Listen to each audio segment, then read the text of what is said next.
Episode 2 in the Rose City. Time for Dirt and Sprague on Portland Sports Leader 1080 The Van. Blue Poncho, Blue Poncho. Ready? 24 Reno. 58. Rambo. 24 double Paulie, Red Paulie. Yes! Here we go. Welcome in on a football Friday. Dirt and Sprague with you. What is happening? Will Ortner in for Jordan Schultz, who was in for Jason Swigard. What's up, Ortner? Good morning. Good morning. Well, there was confusion. I was always. I, for one, am shocked that there was confusion. What? On this. There's no way that could have happened. There was an email that was sent about a month ago, and there was a response first, and then all of a sudden whatever. We figured it out. Was it like first come, first serve? Whoever wants the shift can have it kind of thing? I Is don't that how know. we handle Well, it? Yeah, look, this Jordan's shift, got a yeah. long Yeah. day today. I'm just trying to help him. What's Jordan? I mean, you do doing? too. Oh, yeah, You got to do post game tonight too. That's right. You're on the post. They're both on the post game tonight. There's no difference. I'm going to be back in Nice. 4 hours while some people get a free day off. Aren't you know, you- we're doing good on a football Friday. Aren't you hosting the post game? I'm one of them, yeah. Yeah, him and Ryan Buckley host the Tune post game. But Schultz produces, in. right? Yeah. So why is his day long and yours isn't? I want to be here. I'm excited to be here. Yeah, okay. We appreciate that. We were under the impression that it was me, and then all of a sudden stuff started coming out that it was Schultzy. So then there was confusion, and I was like, Really? yeah. That's not the text I have from Jason Swigard, who has he goes from summer of swag to fall of swag. To winter of swag. Don't forget It- that. oh, He's it's got gonna turn hot- into winter He's got of swag. pilots coming up, man. He's got to get his Right. vacations Big in, man. season He's going got to go on. to Seattle. He's got to go to Palm Springs. He's living the best possible life he Yeah. can. Yeah, he's living the dream. And he texted yesterday, said, hey, hope everything's okay. Text Jordan. He'll be ready to go tomorrow. That was last night at 7 o'clock. And I said, Jordan's not in, actually. Will is. no. He never responded. No, I'm out. Which is his I'm way of shocked saying, he- oh, God, I don't know what's happening, and I don't care. I'm shocked that he sent you that. Hey, we got that last night. We just Jordan and I talked about this last Saturday, where it was like, hey, I thought I was in. Why does the sheet say you're in? And he's like, I think he just copied and pasted the sheet. He 'cause of definitely the did. last one. I think he's getting ready for vacation Which is and fine. doesn't care. Hey, dude, he shouldn't. He's going on vacation. You earned it. It's all good. You guys were gonna have someone that was gonna take care of you, and it's me today. Well, I'm glad you're here to take care of us. Happy I'm Friday. excited. Yes. We're here. We'll Thanks. swaddle you, What a burp you. weird day on the radio Full station. steam ahead, man. This Full is gonna steam be ahead. the weirdest day on the radio station because you get us, Yes, you do. and then you get Colin, Colin for 3 hours. and then you get Danny. and Rust. Is it Rust? I believe Rust is in. And then Yeah, it's Rust for 1 hour. For 1 hour. And then Dirt's back here. And then I'm back with Anthony Newman. from 1 to 3. It's to talk Dusty on about that show. No, he will call in. He is in West Lafayette. Got to have the call We in. will get the boots on the ground Gotta have the report. boots. What does it look like in West Lafayette? It is a game day. Dusty, describe the scene right now. Flat. Flat. Flat. There's a Motel 6 over there. Looks like a PF Chang's maybe around the corner. That's about it. That's all we Keep got the in lights West. on for you. That's all we got in West Lafayette, man. Water bottles in here. What is this? I don't know, Bob. I don't know. But I hope everybody's enjoying their short days. We'll be here. Me and Will Ortner will be here grinding all Friday on a football Friday. Be here pulling doubles. Hamster wheels are spinning. I gotta go get my car too. I got a rental right now Why? because I was driving on the freeway 2 days ago, and then all of a sudden my backup light, like camera, turned on, and then my check engine light popped on, and then the VCS system popped on, and then another thing popped on. It was a gong show. So Yeah. my Everything car broke at once. That's a good sign. Well, you know what? We just like to fix everything all at once. We don't do a good anything idea. halfway. We That's go a all good the way. idea. Can I bring up an issue that you're in today? I'm kind of disappointed. We started the show and your shirt is still on. I thought you did these video things. I have without never done a shirts. shirtless video. I've done. No, they've never been Big Will's shirtless. Bets here with barely They're- a tank top. He They're he really goes tough. Dan Lanning wife beater. He's no. a wife beater 10-1. guy. No, I lost and I had to switch up the mojo. I was 0-3 that weekend. I had to switch up the mojo Oh, and switch it over. But right now it's October. look. I'm wearing pink. Anybody that exercises has a little vanity. I think you wanted to do that. Do you think that I, Yes, after yes, losing 80 pounds, 100%. would want to show off my new hot bod? I would never want to do that. No, you don't. No, want to no, show no, that no. off. I wouldn't want to do that. I was doing that for the people. I had to switch up the mojo. I lost. Yeah. I had to find something that would work. And luckily for me, it did. Showing, a lot of skin works. Well, I'm enjoying you being settled in at BetQL. I'm glad you've gotten more of a role there. I am enjoying you having a great college pick season and just getting absolutely railroaded by the NFL. It's such a big difference. What the NFL is so unpredictable, whereas Getting college it's dummied. like, I'm taking Iowa State minus 12 against crap team. All right, that's a win.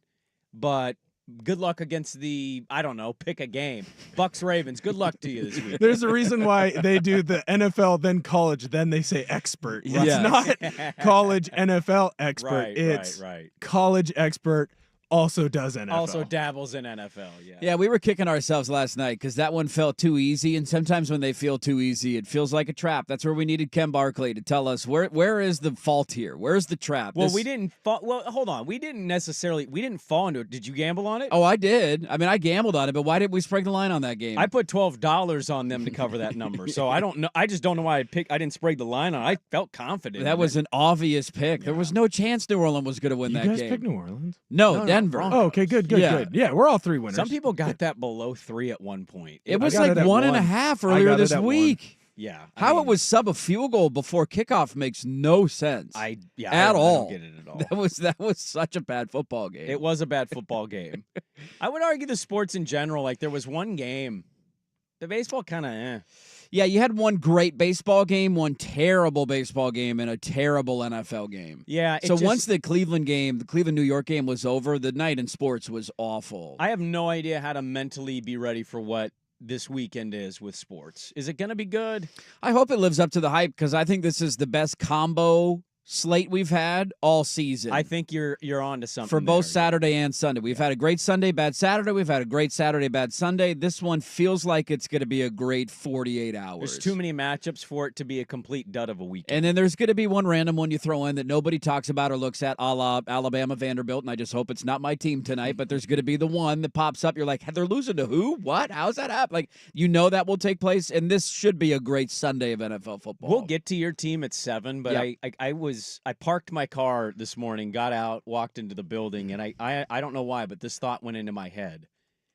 Is it at less than 1% chance that Purdue wins? Because I'm kind of there. I know you're doing the Vanderbilt beat Bama, nobody saw. Yeah, if Vanderbilt played Purdue, Vanderbilt would win by 3 touchdowns right now. I hate to tell you that. Purdue is maybe the worst team in the Power 4. Until they scored 49 in the second half last week, know. bitch. Look out. They're on a heater coming into this one. They're feeling good. Confidence is high. New offense coordinator, new quarterback. Look out. Altmaier and Illinois is not Oregon. The ESPN Football Power Index gives Purdue. You want to guess what percentage chance they have to win tonight? It has to be 1%. It is not 1%. 2. Not quite 2. 4. Close. 4.9%. Yeah, good luck with that. Is It's almost what 5. The ESPN Football Power Index is telling us. Like the minimum Oregon wins by tonight is 13. And that's going to make Duck fam. Oh, we only won by 13. No, there's not going to be any of that. We're coming off a win over Ohio State. I think people will be Still rational. riding the high. I think they will be like, just dude. I don't care how ugly it is. I hope it's not a 4-quarter game. Just win the damn thing. It doesn't matter. Did you see Pat Forty's article? I did not. No, what did he write about? I feel like you would be. This is right in your wheelhouse. Of it's Friday. We're here for the next game is here. Yes, right But here. because they beat Ohio State on a primetime game with game day in town, there's been this like high that I've never seen in my life. Oregon's had great moments, very high moments, but like regular season, big time game, I think this one tops the cake. I don't know if people have stuck on a topic more from one game than this 12-man penalty thing.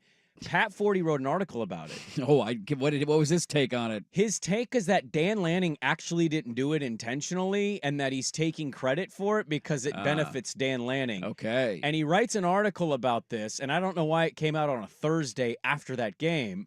He says that in the press box, the Oregon coaches going down in the elevators next to the media, because that's how this goes. Yes. They basically were like ranting and cursing about how pissed they were that they had the 12-man penalty. And he goes, if this was on purpose, you don't get upset by a penalty like that. In fact, you don't even talk about it. But he goes, he thinks Dan Lanning is basically accidentally did it, but saw the narrative and just leaned into just it. taking the credit for it. Kind of the way he did with the Bama thing. Like, I'm not going anywhere. And it's like, Yeah. well, I don't even know if Bama was going to hire you. We'll never know. We'll never know the answer to it. But it got him a new deal and signed a couple of recruits out of it, Yes, and it had a did. really cool hype video Yes, made. it did. And this is great. This is a great PR thing for him. I'm such a mad genius that I'm making him change rules in the middle of the season.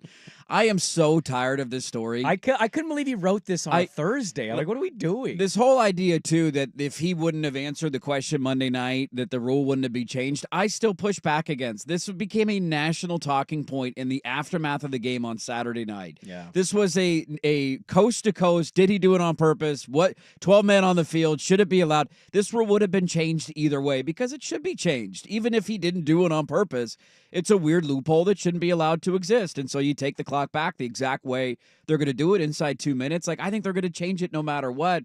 There is a part of me that it's been a little frustrating that that's been the number one story out of the game. I understand, I guess, why, because regular season games don't quite mean as much as they used to, and Ohio State is still alive and has a ton to play for. The fact that that was one of the best games of the season and that was the main takeaway, one play with 10 seconds to go that may or may not have been done on purpose, and it totally disregards everything that happens in the 59 minutes and 50 seconds prior to it, little frustrating. Isn't that kind of sports, though? It definitely we is. Sum everything up with the last couple plays of definitely a is. game? We don't. How much do we come in and we go, man, how about that fifth possession by Ohio State? That 2nd and 7 call. Let's really dive. We don't do that. I don't know why we don't do it. I feel like we kind of do that. I try to do it. The bigger play in the game was Will Howard dropping a snap on third down, then the 10-second with the 12 man on the field penalty. I actually think that Will Howard dropped snap on 3rd and 3 as they had just picked up either a first down or 2 first downs. I thought that was maybe a top 3 play in the entire game. I think they had one first down. They had gotten out to near the 20-ish yard line after the fourth down That was the stop. goal line stop. Yeah, and they went shotgun, 3rd and short. I think it was an empty backfield, and he just dropped the snap. Good snap. Had to fall on it. Straight dropped it, lost like 12 yards. Thanks, Will. They score there. They're going up either 6 or no, they're going up either They had taken 13. a 6-point lead. They were down by 1 1/2, and they had scored the first touchdown of the second half, and then Oregon got stopped on the 2-yard line. It was the drive after that. So it would have been 13 or 9. So it would have been a 13 or a double-digit lead for the first time in the game. If they go, I mean, they still had a long way to go to score. Right. But handing Oregon a short field allowed them to win on the 4th down call, because the whole idea of going for it on 4th and short inside the 5 is that you can still have good field position if you play good defense out of that. Yes. And so it ended up working out for Lanning, but they were incredibly lucky that he dropped a snap. I was at my daughter's cross-country meet yesterday, and I got there early to set up, and I was next to a really nice lady, and her and her husband were helping out, and slightly older, they were grandparents helping out. And she's talking to me, and we get to a point somehow where I find out they're from Ohio, and I go, "Oh, are you guys Buckeye fans?" You got some buck And nuts? she went, "Oh, yeah, we are." And then she tells me her husband played with Archie Griffin. That's a fun little Tall, story. big guy. I'm like, "Oh, man, that's pretty cool." And she's like, "He was the nicest guy." And she goes, "Yeah, we just moved out here." And I go, "Did you go to the game last week?" And she goes, "Oh, you bet we did. You bet your bottom dollar we did." Oh, shucks. It was a great And game. I said, "Oh, this is such a good game." And she's talking about how she'd never been to Autzen. They had never been to Autzen, how nice Duck fans were. She goes, "I couldn't believe it. Even when we scored and took the lead, everybody was still so nice." And I said, "Well, at the West Coast, it's just not as big a deal for us." A And little more laissez-faire. I said, "You might have also been in a good section because not everybody in that stadium is very nice." No, there's a lot of drunk idiots. There's always some drunk idiots at a Yes, there are. game. And she just was talking about how beautiful it was, how awesome the atmosphere. They'd never been in a louder stadium, so that was some real stuff. Yeah, that thank you, they'd never Buckeyes. experienced that kind of noise. They got too many blue hairs on the west side that are drinking wine spritzers, man. They do, and I found it really funny. And then I talked to her husband a little bit, and he was a little more sportsy. Like, offensive pass interference call. They weren't calling that all game. And I go, "You're not wrong. It was interesting when that was called." He's like, "Yeah, it was not a clear push off." I mean, it was, but thank you. But no, it was just funny to talk to Buckeye fans. And I said, I was in a weird spot because I got a lot of friends that are Duck fans.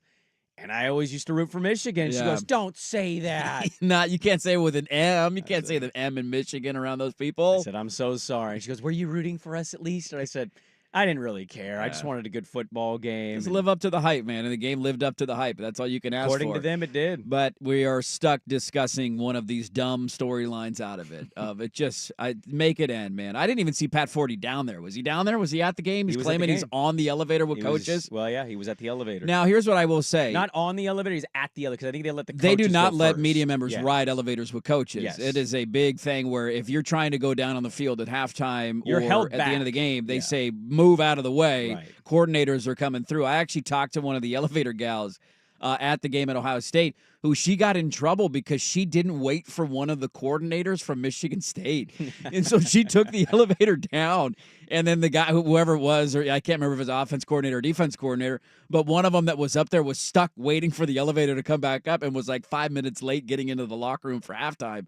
And I told her, that's a pretty good home field advantage right there. Nobody's going to pat you on the back. You're probably getting in trouble, but I appreciate your effort. And I gave her a fist bump. I would say this finally after reading the piece. Even if it wasn't intentional, how about let's just say Dan Lanning's really smart and knows how to capitalize on moments. Yeah, I just also, how about one play with 4 seconds coming off the clock isn't the ultimate. I know it feels like it. It is not the ultimate decider in a football game. Maybe the big shots to Evan Stewart had something to do with it. No. Maybe the Derek Harmon fumble had something to do with Terrence it. Ferguson third down pickups? No, third down way. pickups maybe was part of it. No, No, Dylan Gabriel's touchdown run, maybe. No, having something controlling the line of Why don't scrimmage, you have maybe. a little more context. It was that one play, Dirt. Come on. We all got to boil it down. One play at the end. Well, it's a football Friday here on The Fan. We will dive into, is Oregon on upset alert at all, or is this going to be a cakewalk in West Lafayette? I think it's a massive weekend for Trent Bray and Oregon State. We'll get to that. We'll talk about some of the other matchups locally. The Cougs wearing the throwback Butch uniforms this weekend. Can't wait to see those on the field. And the NFL slate is delightful. But on a football Friday, of course, we have to start with all the good baseball. Let's do it. Baseball We stuff. finally got one moment. Yeah. We got a moment. Well, we got 2 moments. 3 Two, moments? three, yeah. Maybe 3. 3 moments-ish. Yeah, 3 Yeah. moments-ish. We'll start there. Dirt and Sprague, good to be with you on this Friday on The Fan.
Friday. Dirt and Sprague here. Good morning. Happy Friday.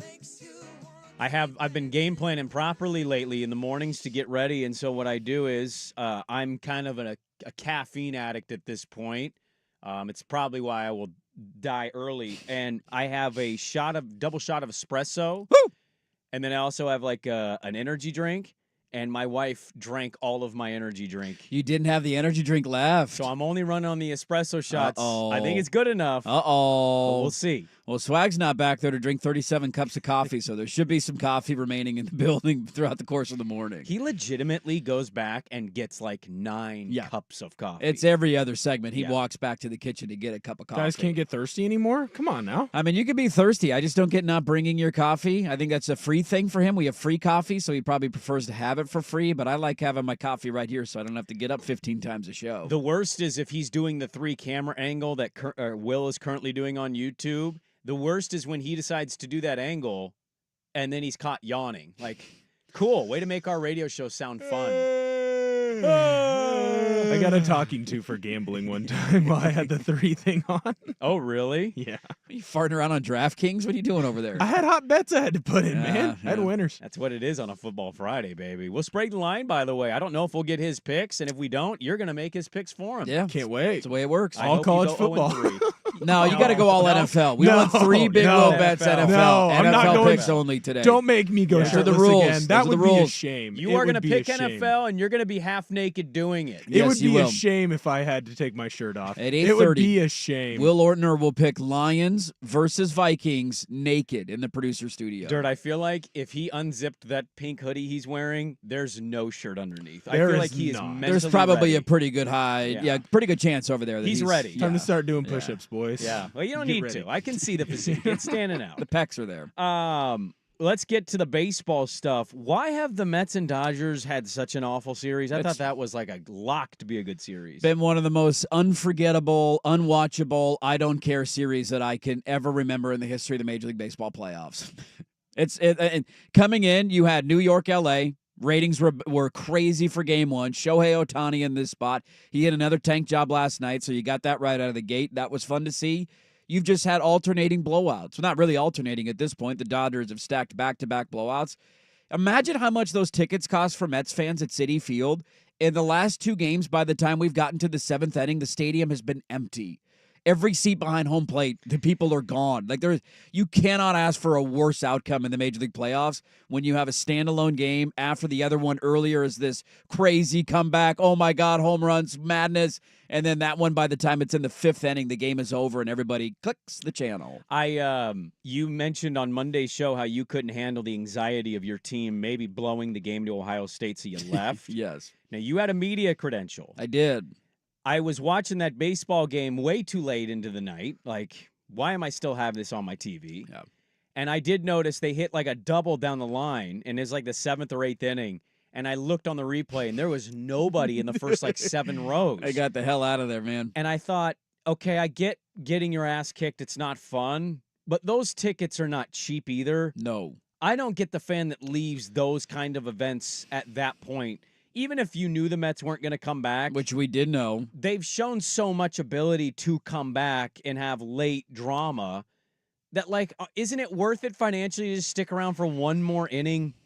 You're probably right, but I think if you're spending that kind of money on those tickets, The money doesn't near matter. the front of the stadium, that's a drop in the bucket for you. I bet if you looked around, to your point, I bet the 300 level was full later in the game. Like, I bet those people who are spending their hard-earned money on those tickets and like scraping together a couple of dollars, I guarantee you they stayed for most of the game. Well, I'm just glad they're about to be eliminated. I hate the Mets. One more game today. Could be it. No NL East team, please. That's all I care about. The other game ended up being good. It did end up being good. The Cleveland Guardians, the Cleveland G's, went up 3-1 going into the 8th. Feeling great. My boy Matthew Boyd gave up 1 run in 5 innings pitched. He was awesome. He had a good night for himself. They bring on their stud closer who nobody has been able to touch all season long in the 8th inning. He, going into the playoffs, had not allowed a run since May. Like, you can't hit the guy. And suddenly the playoffs come, and this guy is getting lit up a little bit. He walks Soto, and then Aaron Judge finally does it. He finally has a playoff moment. Yeah. Homers, tie game 3-3. Oh, my God. Top of the 8th inning. Madness. There we go. And then immediately after, Stanton comes up. Bam! He hits another shot. It is 4-3 Yankees. Shock Stadium. Going in the top of the 8th. They take the lead, go up 4-3. They add another. They go up 5-3. Yeah. And then Yohan Kenzie Noel. So they like Big Christmas is his nickname. Yeah. He steps up to the plate. There's 2 outs. There's a runner on, and this is what he does. Last guy left on Stephen Vogt's bench.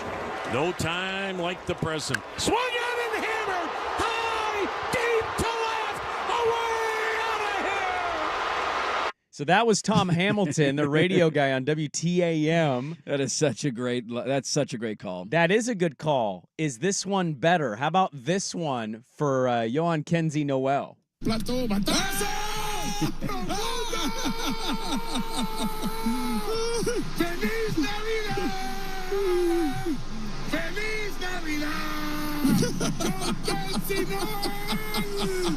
Acaba de empatar el encuentro la Navidad en octubre. ¡Qué bárbaro, qué monstruo! Se puso la Navidad y no ha nevado todavía. Lo que cayó fue la explosión que le dije a ustedes si se pasaba Nate Thomas, algo iba a pasar. La puso chiquitita. John Kenzie Noel, gozando se empate este partido. Le dije a ustedes que esto no se ha acabado. Todavía hay una gran oportunidad. ¿Qué clase de palo, mi gente? I love a good Spanish call. The Mo Bamba in the background hits pretty hard too. Just a dude running the bases, tie the game, no big deal. Are we now that we're in the trust tree here on a Friday, and I figured I'd bookend the week the same way I started the week. Okay. I think I got a problem. What do you got a problem for? So Saturday night You is gambled on the Yankees. No, I did not. Saturday night is an all-time classic finish. I thought my team was going to lose, and I left after they kicked the what was the game-winning field goal, thinking they're going to lose this game. I'm getting out of here. I don't want to watch my team lose. I told those older Buckeye fans that you did that, and they couldn't believe it. And I say, well, you haven't seen Oregon heartbreak losses. It's been a lot of them. There's been a lot of them, and I don't want to witness another one, and I can't handle this pain. We are feeding the little guy last night in the kitchen. I had the entire game on. The entire Guardian Yankee game was on my TV. I didn't sit down and watch the whole thing, but saw almost all of the game. Wife walks into the kitchen. I'm kind of getting dinner ready. Makes a comment like, "Hey, I thought football was on tonight." And I was like, "Oh, it is. I just haven't flipped over yet. I want to see the end of the game. It's 5-3. The Guardians had a runner on first with nobody out in the 9th inning. Yeah. I'm like, let's just see how this goes. Right as I make that comment, I want to see the end of the game. Next guy steps up, hits into a double play on the first pitch. Like the easiest double play I've ever seen turned. And I said, that's it. And I turned the game off. I'm not kidding you. Shocking. I turned the game off. You've seen too much playoff 2 baseball. outs, nobody on base, 5-3. It's the Guardians. They just gave up the lead in the 8th. They gave up another run in the 9th. This thing's over. And I didn't even realize it until because I didn't have my phone. I wasn't looking on my phone. Right. 45 minutes later, I'm like scrolling on Twitter, and I see the highlight of the Noel home run, and I'm like, wait, what? And then I thought, is the game still going on? And then I pulled up my ESPN app and saw that they hit a walk-off home run. And I watched 99% of that game, rooting for the Yankees to lose, bummed that the Yankees were going to win, turning the game off with 2 outs in the 9th inning, and missed all of the fun stuff. You're on a heater. I'm on a heater right now. I'm curious what game you will turn off that will end up turning around. There will be when you one. think it won't. There will be one this weekend, and I'm like, fourth quarter, that game's over. Click, and then you're going to find out they lost. Final point on this, because it was nice to have a good playoff baseball game. We hadn't had that in what felt like forever. Yes. When I watched the highlight, because I missed this live, I was at my daughter's cross-country meet. Yeah. I was kind of shocked of the percentage of Indian gear I'm still seeing in that crowd versus Guardian gear. I'm not surprised by that. It's all over. These are also the same people that had Deshaun Watson gear or like he's innocent gear. Yeah, I mean, so just remember that. okay. It's the same town. People hold on to that stuff. I know. Yeah, but I'm not I was surprised just at all by surprised that. to see the highlights and like everybody's gear is like Chief Wahoo is all over that stadium. all still. over the stadium. People are not giving that one up. I'm sure the same thing is going on in Washington. I bet there's a lot of people that haven't moved on from the old football name. Occasionally, you still hear people say the name too. Like It still slips out for me Yeah. all the time You because just I did it. You I just see said the name Ames, and yeah. it's the first. It was my entire life. It's what pops into my head. So Cleveland at least making that series interesting. They're still down 2-1, but they win it in walk-off fashion in the 10th with the game-winning home run. With the guy with maybe the best nickname in all the sports, Big Christmas, and singing Feliz Navidad as he rounds the bases was pretty damn cool. Yeah, Will, can you pull just the Feliz Navidad, because I might want to use that as a drop in December. Yeah, I can do that. Okay. Feliz Navidad. Now we get these highlights that get spliced up with songs. So like Celine Dion is one with these big moments when they happen. Mariah Carey, people do it. And somebody spliced it last night, this home run with just Feliz Navidad playing in the background delightful. the entire time. It's a great song. Hopefully that baseball series continues to be at least good. The Mets-Dodgers has been one of the biggest duds in sports this year. Yeah, Yankees-Guardians will be going on at the same time as the Duck game, so I'll keep an eye on it on my phone probably, but not going to be glued to it unless it's close late. It is a Football Friday, and we have a lot of football to get to, so let's get that going next. But first, Big Will with a sports update. This is a Football Friday edition of Dirt and Sprague. Brought to you by the Odyssey app. Now, from the Fan Sports Desk, a Sports Center update on 1080 The Fan. Sports Center is brought to you by PG Long Floor Covering, carpet, hardwood, or laminate flooring, cleaning, or restoration. Call PG Long, your Northwest flooring experts, pglongllc.com. First on The Fan, the second-rate Ducks are back in action tonight on the road, taking on the Purdue Boilermakers at 5. Defensive end Jordan Birch is officially listed as questionable after suffering a knee injury in practice a week ago. He already has missed one game with this injury. The Ducks are currently favored by 28.5. You can get all of your Ducks game day action here on 1080 The Fan. It's starting with Ducks game day at 1 p.m. We're going to take you all the way through the game and into the post-game show with the Ducks post-game scoreboard show after this game has gone final. The Oregon State Beavers, they're hosting UNLV on Saturday night in Corvallis. UNLV, they're currently favored by 6.5 over Oregon State. Kickoff at 7 p.m. on the CW. In the NFL, the Denver Broncos get a 33-10 victory over the injury-riddled New Orleans Saints. Javonte Williams finds the end zone multiple times to help push the Broncos to 4-3 on the year. The Seahawks, they take on the Falcons in Atlanta on Sunday. Defensive tackle Byron Murphy is still listed as questionable for the Hawks. He's missed the last couple games with a hamstring injury. Falcons, they're favored by 2.5. Kickoff at 10 a.m. All of your Seahawks action can be heard here on 1080 The Fan, starting with the pregame show at 8 in the morning on Sunday. More sports scores and stories in 30 minutes. I'm Will Ortner at the Fan Sports Desk. Listen live or on demand on the Odyssey app, the Fan's desktop player, or tell your smart speaker to play 1080 The Fan. The Fan is live on YouTube and Twitch.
Taylor Estes, she works for 24/7. She used to cover Texas, and she's still, I think, in Texas, but she covers college football for 24/7. We'll talk about the Georgia-Texas game. We've got Alabama at Tennessee, her thoughts on Oregon's win after Ohio State, how it's all going to shake out. So we'll catch up with T-Bone coming up at 7:30 today. I think it's a massive weekend for Trent Bray. We'll get to that. Dan Lanning and the Ducks, is there any percentage chance? What would the percentage chance be of Purdue beating Oregon tonight? I put it at less than 1. I think Dirt's at like a 38% chance. Yeah, 39 maybe. You never know. All hands on deck tonight. Oh, it's a tough one. But it's going to be a shorter one here. So I guess this is a random story that I didn't think would be popping up at this point. It's October 18th. And yesterday, Tony Bennett announced he's retiring from Virginia men's basketball. Absolutely wild. Out of nowhere. Complete left field. And somebody had the best tweet of the day, and that was that similar to his basketball teams, he ran the shot clock all the way down right before the start of the season. They just had ACC Media Days last week. They did. So I didn't see follow. I saw some comments on tweets, and I didn't see any, like, concrete reporting. Why he did it? Yeah. Is he sick? No, he's not sick. It's not health related. I know that. Okay, because some people were like in the comments like, "Oh, hope you get better, coach. Thinking of you and your family." And there was also somebody who wrote a piece about how Jay Wright was a big friend of his, a mentor in a way. And so retiring early isn't necessarily shocking. It's just like when he's deciding, like he's kind of just screwed Virginia. He absolutely screwed Virginia. Their players, they have a 30-day transfer window that opens, but I don't know if you can even transfer it. Like, who's going to have a spot for you? I guess you can kick a kid off scholarship if you want somebody on their team. I don't think at this point that's happening. So that's kind of weird. There was somebody came out because, again, ACC Media Days were literally last week. Yeah. And somebody asked him, excuse me, at ACC Media Days about Jay Wright. You mentioned they're good friends, and said, hey, Jay Wright retired. A lot of people have said if there's somebody else in the sport that would pull a Jay Wright and seemingly walk away while they're still in the prime of their career, your name gets thrown out there a bunch. And Tony Bennett gave a very thoughtful answer on it about the landscape of the sport, and is this something that I really want to do? Do I want to bend my morals of ways of wanting to do things, but if I do it my way, I probably won't be able to win at the highest level that I want to. He gave like a really thoughtful, detailed answer, and the writer who wrote the story or asked him that question had the quote and tweeted it out yesterday. He was like, this is weird. He just said this last week. Wow. And he, I think in the answer had said, I need to call Jay and ask why he actually walked away. Like that was a part of his answer.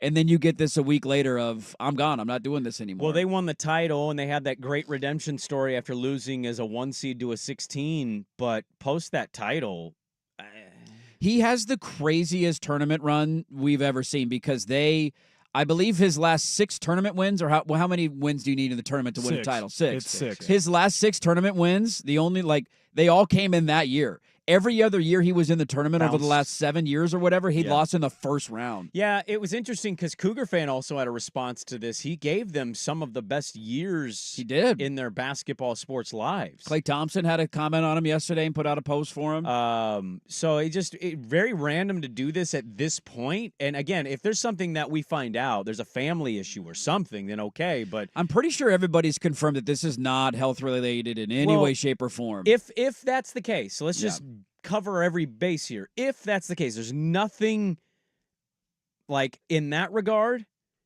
He completely railroaded them. Now, you also could say, did he do this because he knew his team was going to suck? Because they have not competed very well. He runs a very boring style of basketball. I would argue if I was a player, I wouldn't be thinking about the portal. I'd be thinking about, great, now we can finally have fun. Like, his offense is kill the clock and pass and shoot after 40 seconds. I would be more excited today as a player just from the offensive standpoint. Fun fact about the ACC now with him retiring, it's the first time since 81-82 that no coach in that conference has a national championship. Oh, boy, that's a fun little stat. A lot of that is, Roy Williams and Mike Krzyzewski and all of that, but it's just kind of crazy like that Boeheim, who walked when? He walked away 2 years ago. Did Boeheim walk away? Was that longer than that? No, I think it was about 2 years ago. About 2 years ago, yeah. So overall, just like it's kind of crazy how long that conference has at least had a national championship winner. Now we'll see. Maybe Shire does it. He's recruiting out of his mind. Cooper Flagg is at Duke. UNC's been good. maybe somebody will get one, but first time since 81, 82. Wild stat. His run in the tournaments, 2018, number one team in the country, lost in the first round, 116. We were live on air when that went down. We were. They won the title then in 19 and found their way. 2020, no postseason, COVID year. 21, lost in the first round of the tournament. 22, they went to the NIT. And then the last 2 years, they lost in the first, or 2 years ago, they lost in the first round. Last year, they lost in the first four. They didn't even really get to the first round. They were a first haven't four been exit. good. They No, haven't been it's good post the title. it's a horrible brand of basketball to watch. It's hard to recruit that. I've seen some people speculate that I don't know, I can't remember the guy's name off the top of my head that they promoted to head coach, but he's a good friend, and this was a kind of wink, wink, nod, nod. If I delay this thing long enough, they're not really going to have a choice here, and so you're going to be given the head coaching job, and so I'll wait that's kind of until the end of the year. It's completely messed up. It's just weird. To the university, not the friend. No, and to the players, though, who signed up to play for Tony Bennett, and now, again, they have a 30-day window, but I just don't know how that works. The season starts in media days are happening. Their first games are in 2 weeks, man. It's almost here. Yeah, Oregon State had their media day yesterday at the WCC. I was like, wow, imagine a coach leaving right now. A week after. Wayne, this would be like next week, Wayne Tinkle saying, you know what, I'm done. I know I was just talking about my team last week. I'm out. I don't want to do it anymore. What if he wasn't even thinking about it, and then that reporter asked the question? He goes, you know And then what? he thought about it? Calls Jay Wright. Jay Wright's like, man, I work for 4 months out of the year. I'm on a beach the rest of the time. This is great. I don't have to recruit. It's a wild story, man. Calls his financial advisor, how much do I have in savings? What's my 401k look like? I think we're okay. Tony Bennett retiring abruptly from Virginia, had a great run at Washington State, obviously won a national championship at UVA. All right, let's get to the football now. We'll dive into Oregon at the top of the hour. Oregon State at 7:15. Some interesting things to look forward to this weekend. We start next on The Fan. The Herd with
Slapping the bass. You always got to slap it up here. Yeah, you got to do it. You got to go up high. You can't slap the bass low. You got to slap the bass up high. No, I need your help. I've read a little bit, heard some of the takes on it. I am having a hard time wrapping my brain around this idea that Texas is going to take care of Georgia. I am too. And I think this is largely because of just the recent history of things, right? So Georgia has won a couple championships. Georgia goes into the year and everybody says, well, Georgia and everybody else. It's kind of the feeling. That was the feeling I thought kind of going in. It was a lot of hype for Texas and Oregon, Ohio State, but Georgia was largely looked at as like different. And then we watch them lose to Bama, and maybe I'll be proven wrong come Monday's show. Georgia's a 5.5-point underdog right now. This line has moved in a hurry. And so I think a lot of people want to bet Georgia, and I certainly understand why we like Texas, but I'm just having a hard time wrapping my brain around this idea that Texas might win this game by double digits. There's just a feel and a vibe that you're getting of like, oh, no, Texas is the better team. And that might be true. Could be. But I have not. The Texas being better than Georgia thing has not hit me yet, and maybe it will come Monday's show. You know how I go about my sports. There's a part of me that always has to see it to believe it. And so while I understand the arguments, I understand the metrics, I understand how talented Texas is, and I wouldn't be shocked at all if they won the game, this whole they're going to dominate and they're clearly better head and shoulders than Georgia is what I'm having a hard time wrapping my mind around. I think the question comes back to, because Georgia hasn't really, if you look at what they've done since their loss to Alabama, everybody thought this would be a launching point for them. Oh, now they're going to be pissed. They're going to be motivated. The next week, they kind of farted around with Auburn a little bit, and Auburn's not terrible. They just turned the ball over a ton, eventually pulled away, but it was a one-score game for most of the game. And then last week, they gave up 31 points to Mississippi State, which is that just a look-ahead spot? Is that just you're down? I don't really know how to compute those games in my head. And I think it comes back to the question of the Alabama game. Do you believe in Georgia in the first half or Georgia in the second half? Like the team that got shell-shocked and punched in the face and fell down 28-0. Because if you told me that was going to happen going into that game, I would have called you an idiot and said there's no chance in hell that takes place. But they found their way back into the game. Did they find their way back into the game because Alabama was playing loose coverage? We're up by 30. Let's just not give up any big plays. And then next thing you know, they find their rhythm, and we see that happen all the time in football games. Like I think it comes down to those questions. But Georgia has not had inspiring performances the last 2 weeks, I think, to make me say, oh, yeah, they're definitely going to go in there and win. But in the back of my mind, they're still Georgia, and they're still the most talented team in the country. And it's also Kirby and Sark. Yeah. And I know Sark is good. I know Sark has turned the tide a little bit for Texas here. But it's been, 1 year of the playoff? One playoff year, yeah.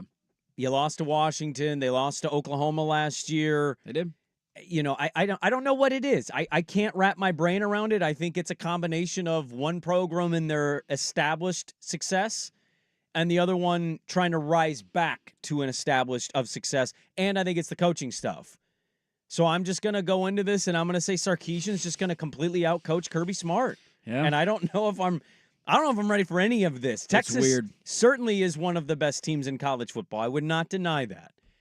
And you saw the physical talent difference when they played Michigan. Even though Michigan is somewhat down, it was still alarming to watch them push Michigan the way they did. Yeah, they dominated the line of scrimmage. But to do it against Georgia, I'm so excited for this game. I'm excited for the college football slate, but I'm really excited because my mind has not separated Texas from Georgia.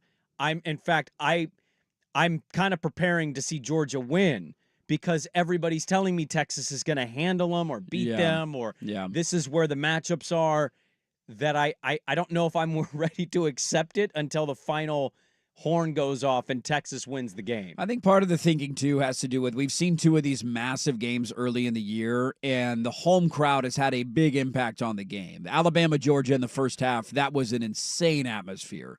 And it took a while for Georgia to kind of settle into it, and they really didn't until the second half. And I was at Autzen last week, and I know the impact that crowd had on that game. So that's the other part of this, is the game is in Austin, and if it was in Athens, we'd probably feel differently.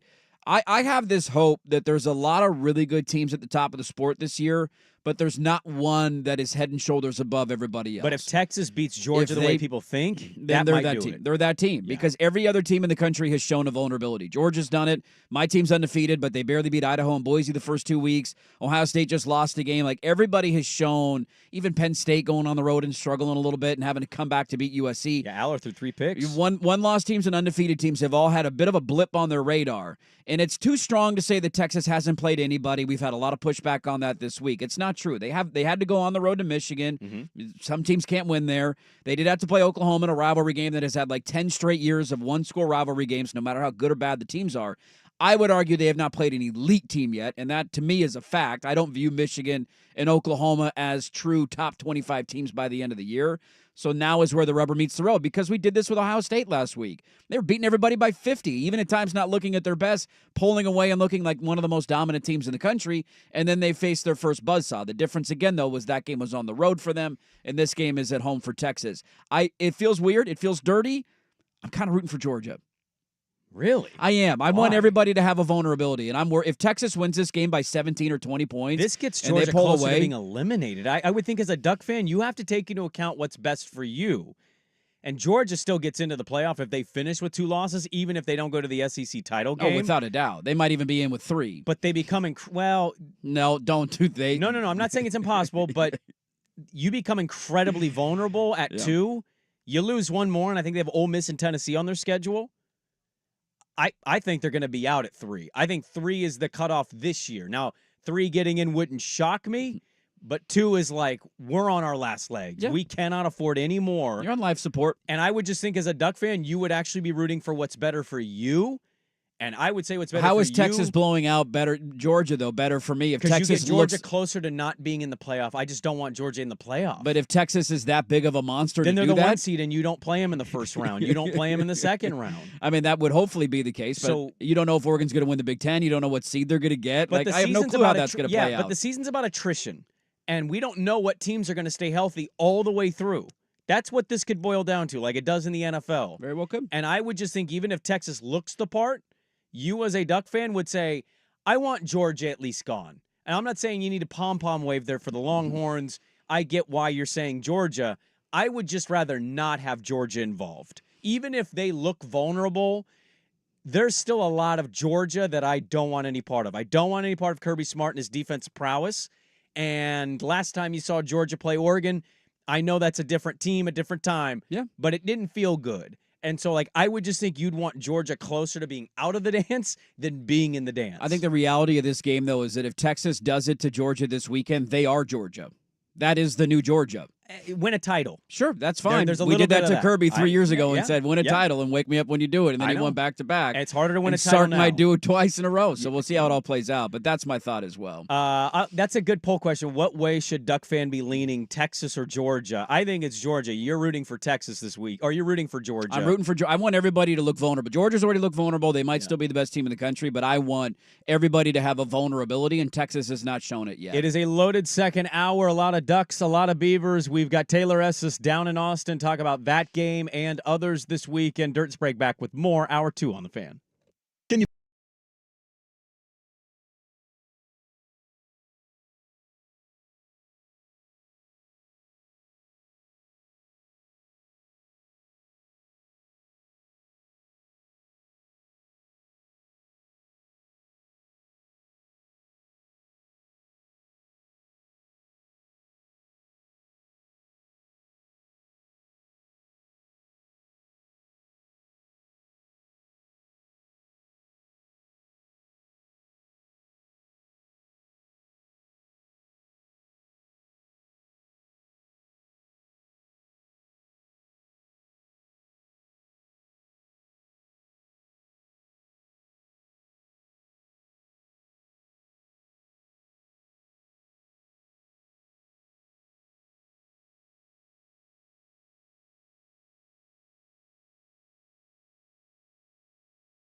update on 1080 The Fan.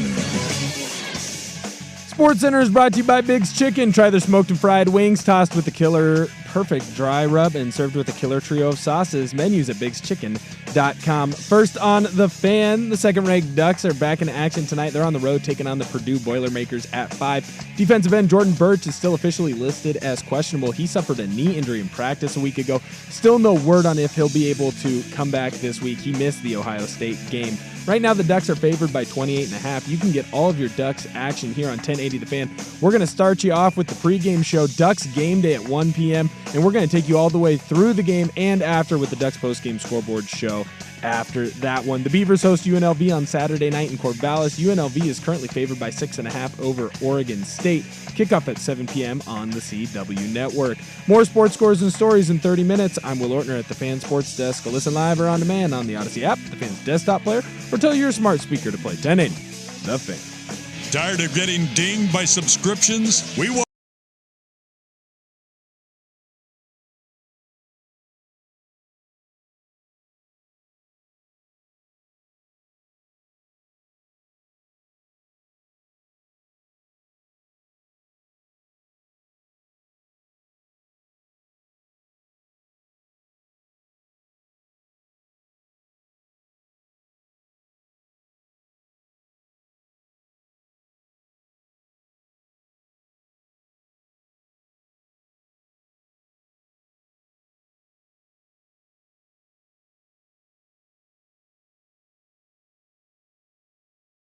All right, hour 2, Dirt and Sprague here on 1080 The Fan, the Odyssey app, 99.5 HD2, and, of course, YouTube.com. Good morning, everybody. Happy Football Friday. Hello.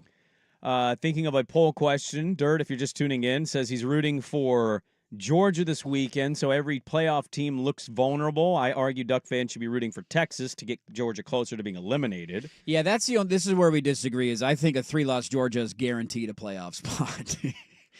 And I hope that I'm wrong on that, but I just don't see a path for that. How do you, that's what I laugh at. Like, how do you not see a path for that? Well, I would assume with the argument of 3, you think there's going to be like, will there be two? You're saying there's like 6 SEC teams then. I mean, essentially, but Ole Miss is essentially eliminated in my mind. I don't see LSU winning out or only losing one more game. I don't know what the rest of their schedule looks like off the top of my head. We'll see what happens with Bama. Like, I don't know how Tennessee's going to play the rest of the year. So a lot of this is hard to determine. The other part of the argument of you would want a seed so you wouldn't have to play a Texas or match up with them, I don't know how the seeds are going to shake out at the end of the year. Is Oregon going to win the Big Ten, or are they going to be a 9 seed? Are they even going to get in the playoff? Are they going to get to the Big Ten title game? Like, we don't know how that's all going to shake out. Are they going to get to the playoff?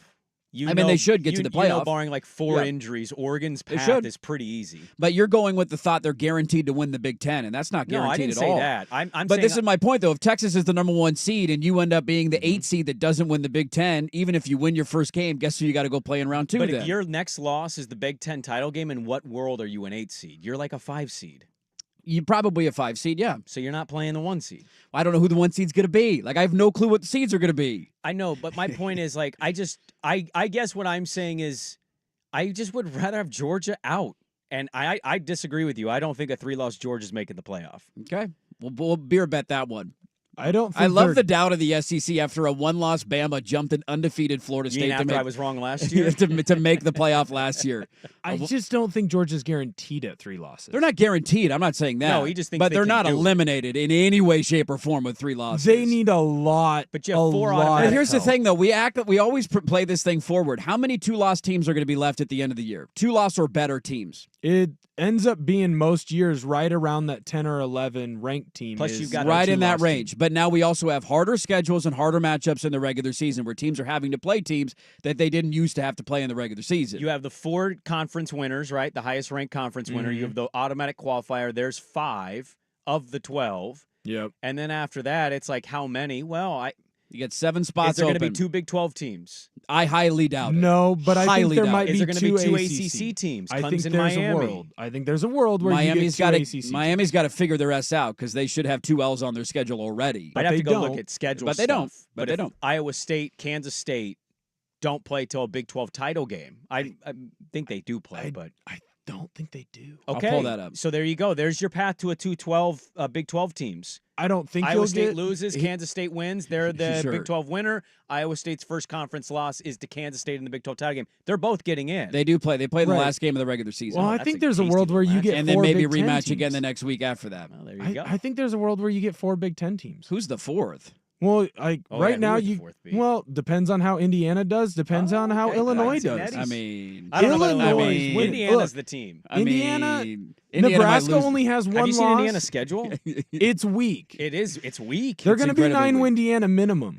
Like, what if Indiana's in the Big Ten title game because their schedule just sucks? I mean, beat Nebraska this weekend. How about Yeah, that? it's a big First game. start there. Big Still, game. still a ways to go. We're at like a little over the I think halfway the point point. we're trying to make we get what we're The saying. SEC is going to always get the benefit of the doubt. But I just don't think this year a 3-loss Georgia team's getting in. They will, without a doubt, if there is a 2-loss Kansas State or a 2-loss Iowa State, a 3-loss Georgia team will unquestionably get into the playoff over them. And one of those teams you named in the Big 12 loses in the title game? Yes, unquestionably. They will be in the playoff. And we all know this. hate Why this. do we do I this hate every this. year? Because I hate the SEC. Look, I'm just playing I'm in so tired reality. of it. You guys don't want. If you guys don't want to play in reality, that's fine. I'm playing in reality. I know how this is going to go.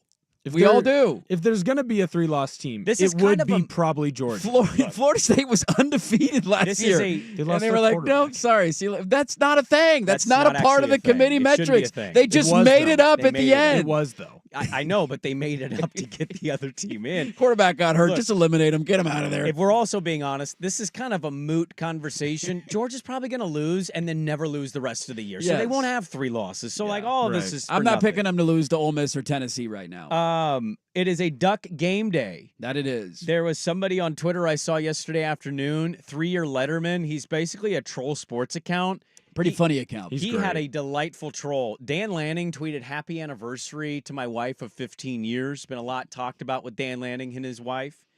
And that account responded with, "Big red flag, dude. You got married in the fall."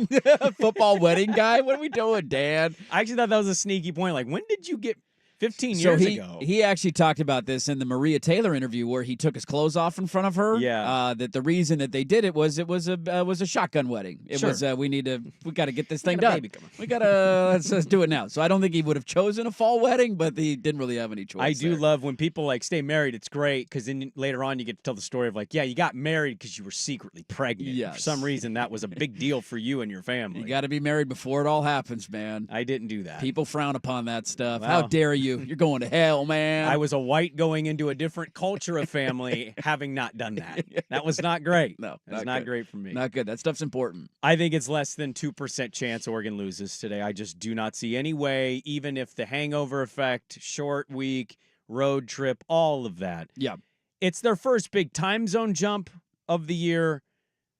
I just, look, I get Purdue scored more points than they have all year in one game against Illinois. Okay, you want to hold on to that. I just don't see a path. Ducks could play 50% of what they played last week, and they win this game by 13. The irony of that game last week, too, is that of their 49 points that they scored, well, 6 came in overtime. So of the 43 in regulation, 40 of them came in the second half. It was all second half comeback. It was stuff. 24-3 Yeah. at halftime, and everybody thought, okay, this game's over. Illinois And let off the gas. they in a scored big one. 40 points in the second half. So I think a new play caller and a new quarterback does add a wrinkle. It makes it harder to game plan for just because you haven't seen it very much. But the numbers behind it tell you that this game should not be competitive. They give up, Purdue that is, in terms of rushing yards. And we talked about this going in when Oregon State played them earlier this year. Yeah.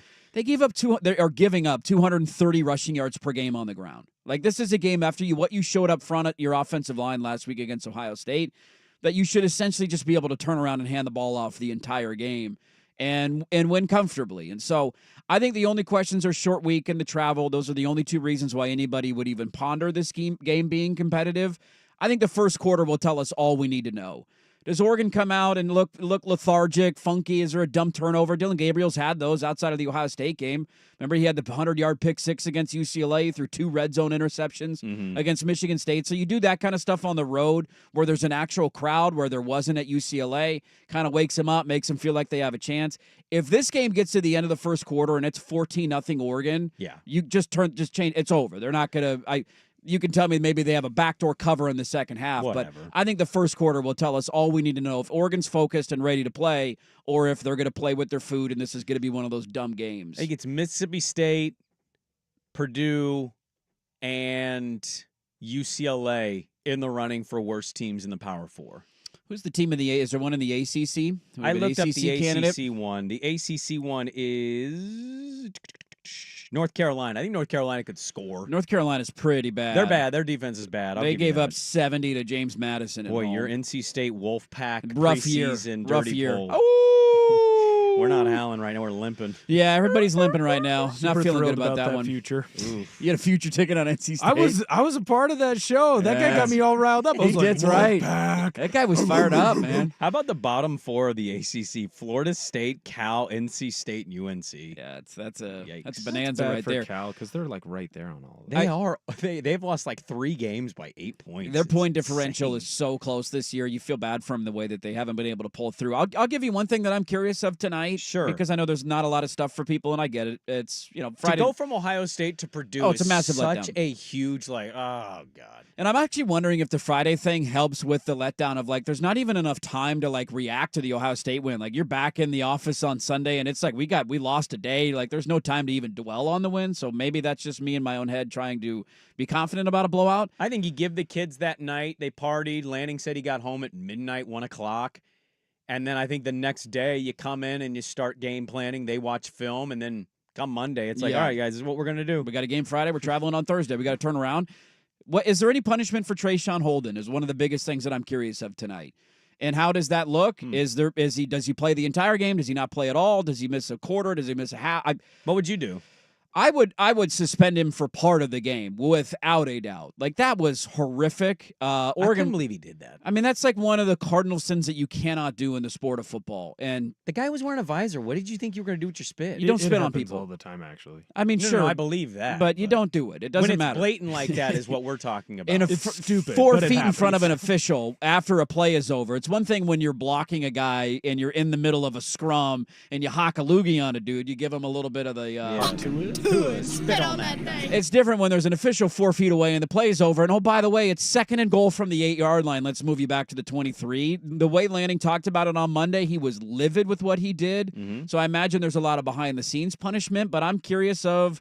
Will the rubber meet the road there, or is this just going to be sure, go out and play? It's a Friday night. We want our full complement of wide receivers. That's one of the bigger things I'm curious because Lanning has not had a lot of these where, we've had a couple of guys get in trouble off the field, but most of the legal stuff has been kind of sorted its way through and figured out and hasn't been that big of a deal. This is one where it was on the field Well, he in front was of one of millions of people. Off the field He was. problems, he was one of them. He absolutely was. And so is there a punishment there? I'm really curious to see that tonight. I think there's a game you can do it. I mean, this is a game. It sends You're- a message, and it's like, hey, you go back in the second half, and we'll probably be up 20-3. Yes. And Justice Lowe's coming on fine. You got 2 good wide receivers. You'll be okay. It's not even so much just Oregon's offense. We know what it is. It's that defense. Purdue's going to do that against the defense. Yeah, I have a hard time seeing them running the ball consistently enough, and that their quarterback is a good athlete who ran around and made plays with his legs. I just have a hard time seeing them mustering enough of a challenge tonight to make this thing close, but that's the beauty of football, man. They're not playing on paper. You got to go play it tonight in West Lafayette. So the Ducks got a game after Ohio State tonight. Pre-game show starts at 2. 1 o'clock. 1 o'clock. Thank you. So 1 o'clock. Danny will be on for 1 hour, and then Yes. Dirt will be back on the airwaves at 1 o'clock. Yes. Him and Anthony Newman and Dusty will join live from West Lafayette. Let's get to the other game this weekend down in Corvegas. Big spot for Trent Bray. Next on The Fan. It's the Vancouver Ford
T-Bone, as we like to call her nickname. Haven't had her on in a while. Big game down in Austin.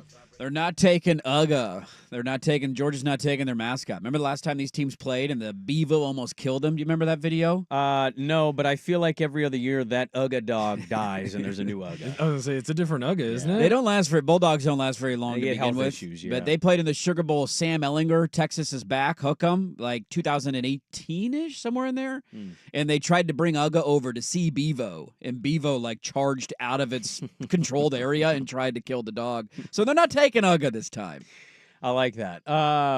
We'll talk to her about that game and some of the other matchups. Corvallis is going to be the site of the homecoming game. Benny is back. Bernice is back. Oregon State hosting UNLV. They are almost a touchdown underdog at home after getting the brakes beat off them by Nevada. I think it's north of a touchdown now. Has it gone over 7? When we did it yesterday, it was 7.5. That's right, it was. Yeah, it's north of a tutty. Boy, it was 5 on Monday, so that tells me that the money is coming in and down my beeves. Pouring in on UNLV. Look, I don't know if they win, Dirt.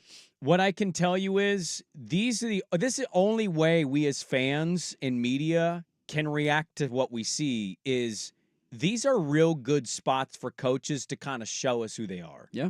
Now, we played Bray audio earlier in the week where he talked about it's not a talent problem. Dirt says that's kind of coach speak. I get it. Should be getting a guy or two back from the injury list. But I think this is a big spot for Beaver fan to just say, what is my coach? I'm not necessarily saying you need to win. But, like, do you get close to winning? Do you get an upset home win? Do you right the ship? Do you look better substantially defensively than what you did against Nevada? Because it may not define Trent Bray's coaching era, but me as a Beaver alum, I'm really interested to see this come Sunday morning because I'm going to a concert, watching this game and saying, how do I feel about Oregon State's coach? Because right now, it's all a big unknown, unsure. And I think these are big prove-it weekends for coaches early on in tenures. Here's what I will say. I don't disagree with anything that you're saying, and he needs to show you a lot this weekend. The biggest question I have is how many of those defenders are back? Is it 2, so you're only out 15 of the 22? Is it 5, so you got 12 of the 22 that are out? Like, that's the first question that I have to ask. If you get a chunk of them back and you're down 8 or 9, then I think there's a little more pressure on you to say, okay, you got a little bit of your depth back, you got some pieces back. Now let's see what you can do defensively. Oregon State has been a much better team at home for however many years now than they've been on the road. A lot of the numbers on paper tell you that this game's not going to be close. UNLV can run the ball, and Oregon State gave up 5,000 rushing yards in Nevada last week. Their quarterback can actually throw the football. Nevada's quarterback could not throw the football last week. And he did anyway. Their rush defense, which is undoubtedly the strength in what Oregon State wants to do on offense. The UNLV's rush defense is far and away the best in the Mountain West this year. They're giving up less than 100 rushing yards a game. One of the biggest things that I will circle for a guy who I know has been criticized and questioned, and is that the player they should keep there?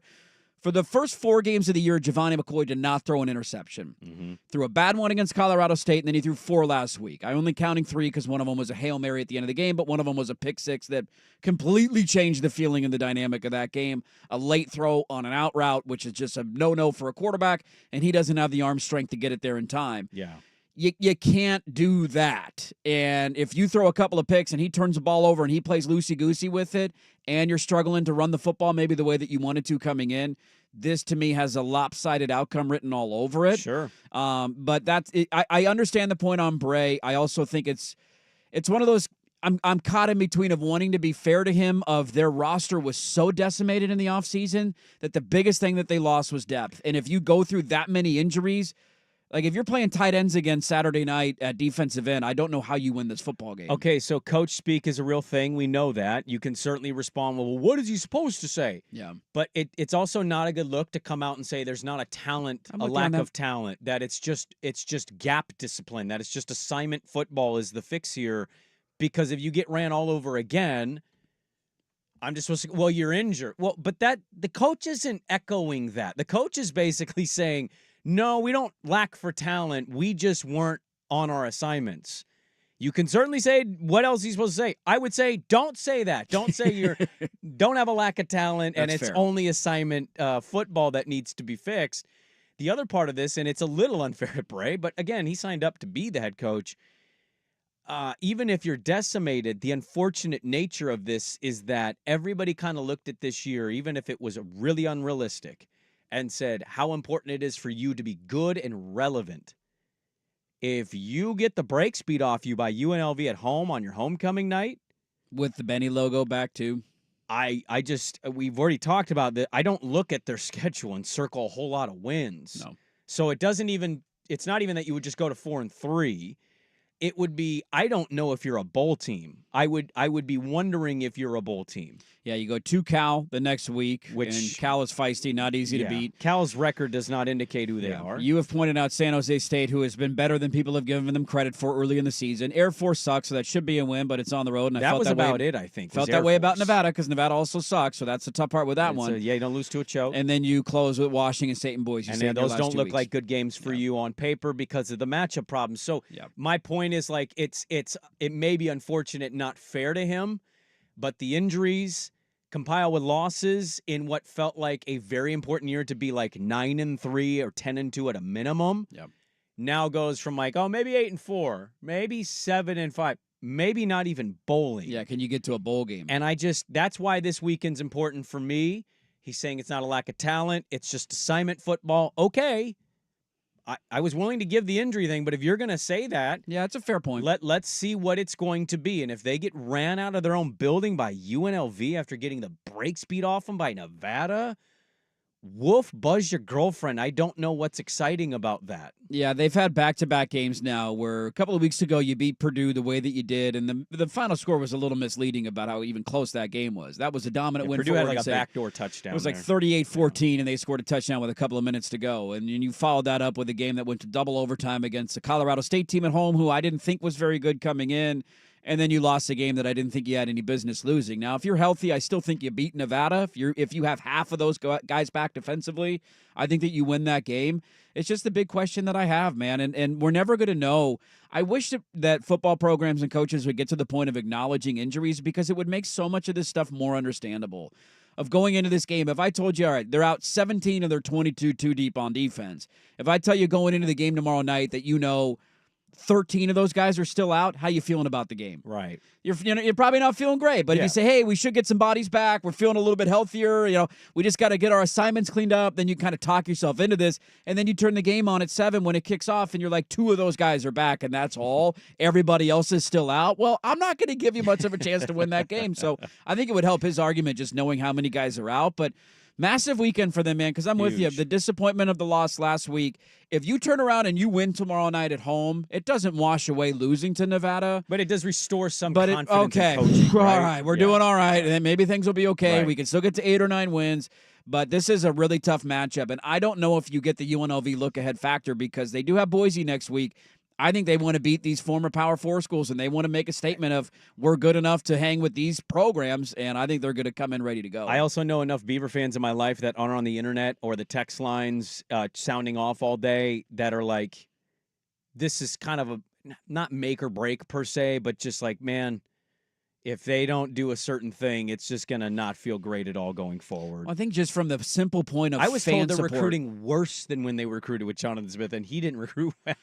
Well, yeah. And that's like, just in itself, hearing that, I was like, oh, God, we're going to be out-recruited by Washington State and Boise State. It's tough, man. And I think the other thing, too, that you're desperate for is fans attending games and buying tickets and funneling money back in. Yes. And if you get blown out tomorrow night, then you go on the road to Cal. Let's say you lose that game as well. You follow the 4-4 with 3 straight losses the way that it may set up. I can't imagine ticket sales are hotcakes for San Jose State the week after that. No. You can reach the radio show, the program, the station at the Vancouver Ford text line at 503-864-6326. They treat you right before, during, and after the sale. Visit them at vancouverford.com. We will Sprague the line an hour from right now. We will get our gambling picks on. We'll recap what the weekend was, so get those Sprague the line sponsors in at the Vancouver Ford text line. Coming up next, we go and talk with Taylor Estes, who works nationally for 24/7. Georgia, Texas on the menu this weekend. Bama, Tennessee. What does she think of Oregon's win over Ohio State? Taylor Estes joins us next on The Fan. This is a Football Friday edition of Dirt and Sprague. Brought to you by the Odyssey app. Now, from the Fan Sports Desk, a Sports Center update on 1080 The Fan.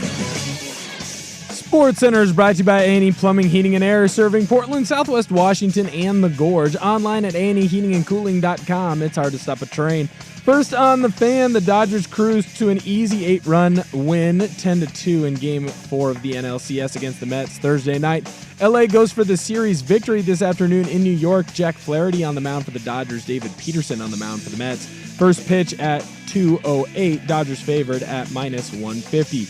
Some late-inning heroics in the ALCS. David Fry hit a 2-run home run in the 10th inning of Game 3 to give the Cleveland Guardians their first win over the Yankees in the series. That one ended at 7-5. Guardians look to even the series tonight in Game 4. Luis Gil on the mound for the Yanks. Gavin Williams gets the start for the Guardians. New York, they're favored at -125. Both of those games can be heard on 910 ESPN Portland starting at 1:30 with the pregame show for the Dodgers and for the Mets. In the NFL, the Denver Broncos get the 33-10 victory over the injury-riddled New Orleans Saints. Javonte Williams found the end zone multiple times to help push the Broncos to 4-3 on the year. The Seahawks take on the Falcons in Atlanta on Sunday. Still no word on if defensive tackle Byron Murphy will play. He's listed as questionable for the Hawks with a hamstring injury. The Falcons, they're favored by 2.5, kickoff at 10 a.m. All of your Seahawks action can be heard here on 1080 The Fan, starting with the pregame show at 8 in the morning on Sunday. More sports scores and stories in 30 minutes. I'm Will Ortner at the Fan Sports Desk. Listen live or on demand on the Odyssey app, the Fan's desktop player, or tell your smart speaker to play 1080 The Fan. Jump back to earlier parts of your favorite fan shows on the Odyssey.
Hey, what a weekend in college football we got. And joining us now is one of our favorites, T-Bone, Taylor Estes, at Taylor Estes 247 on Twitter. Go give her a follow, managing editor overseeing 22 different college team sites for 24/7 Sports. Taylor, good morning to you. Thanks for the time in Portland.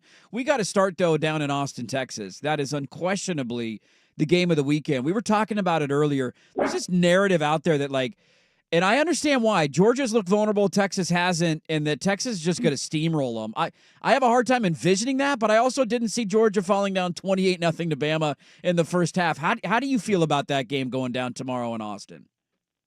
Yeah, I feel like a lot of the conversation around this game is what Nick Saban would call rat poison for a team like Texas right now, because it does seem like nobody is really even thinking that this is going to be a challenge for Texas. And that's just so surprising to me because, I know Georgia may not have looked like the Georgia of the past so far this season, but they're still the number 5 team in the country. That's the top 5 matchup at home, one of the first that Texas has had. And I can't even remember the last time they had a top 5 matchup at home. So, this is a huge game for the Longhorns. And I would say that the last thing that Texas needs is for the team to go in overconfident, because regardless of what, the record is shown for Georgia this season, regardless of what happened in that game against Alabama, it's still Georgia. It's still a Kirby Smart team. It's still a team that has talent up and down the roster. And if you overlook a team like that, you are going to get punched in the mouth. And so,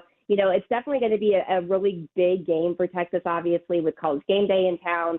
F1 is going on in Austin. So there's just a ton of chaos, honestly, in Austin. And I would not be surprised if you see some chaos inside DKR Texas Memorial Stadium Saturday night. Well, Taylor, my co-host, is a Duck fan, so they're coming off a big win against Ohio State. They got Purdue tonight, and he's looking at this game, specifically Georgia-Texas, as kind of like a playoff eye of like what I'm polling for. Now, he says he's polling for Georgia because he wants Texas to look vulnerable. I would argue the opposite. You want to get Georgia as close to elimination from a playoff as you possibly can. But for those who haven't watched that much Texas, the Michigan game, they ended up blowing them out in that one, and Michigan hasn't looked very good this year. For those who haven't kept as close an eye on Texas, what is a vulnerability for Texas going into this game in your estimation? That's a good question. I would say potentially the running game, just because, prior to the start of the season, Texas lost who was expected to be their starting running back, C.J. Baxter, to a season-ending injury in fall camp. So they've been kind of cycling through different running backs. But even that, it's hard for me to necessarily say that's a vulnerability for Texas, because they haven't really had to rely too heavily on the run game, because Quinn Ewers, when he was starting off healthy in the season and coming back, he's been pretty efficient in the passing game, and Texas has such a heavy hitters at receiver too, from the skill position on offense. So potentially the running game. But I really think the biggest difference with Texas this year than Texas of the past is the defense. And I don't know if people are giving the Texas defense enough credit, even though that probably sounds dumb, because it is like the number 1 scoring defense in college football right now. It's the number 1 total defense in college football right now. But when you're talking about a Steve Sarkisian coach team, everybody seems to always talk about the offense. The story of the year for Texas right now is this defense. I mean, Texas has given up just 3 touchdowns in 6 games total. And that is like the best in college football, as I mentioned, that with them being number 1 scoring defense, allowing an average of 6.3 points per game. I mean, this defense is playing lights out. And even if the running game is, say, a vulnerability for Texas, I think this defense is talented enough to keep them in games and really honestly mask any potential vulnerabilities the offense does have, because they have just been so efficient at doing their job, getting off the field and keeping the opponents out of the end zone. Yeah, I think that's a great point. The step that they've taken from on defense from last year to this year is just massive. And they were a great team last year and a playoff team last year, but a massive upgrade on that side of the ball. Taylor Estes is our guest, 24/7 Sports, at Taylor Estes 247 on Twitter. Go give her a follow. Talk about games I don't know where the hell they're going to go and how to feel about it. It is the 3rd Saturday in October tomorrow, and that means we get Alabama and Tennessee in Knoxville this time. Cigars are ready on both sidelines. Do I have a lean here? Like, Alabama's looked terrible the last 2 weeks, but it's Kalen DeBoer in a big game. Tennessee can't score an offensive touchdown in the first half anymore, but they only have one loss and found a way to gut that out last week. Do you got a lean or a feel on this game?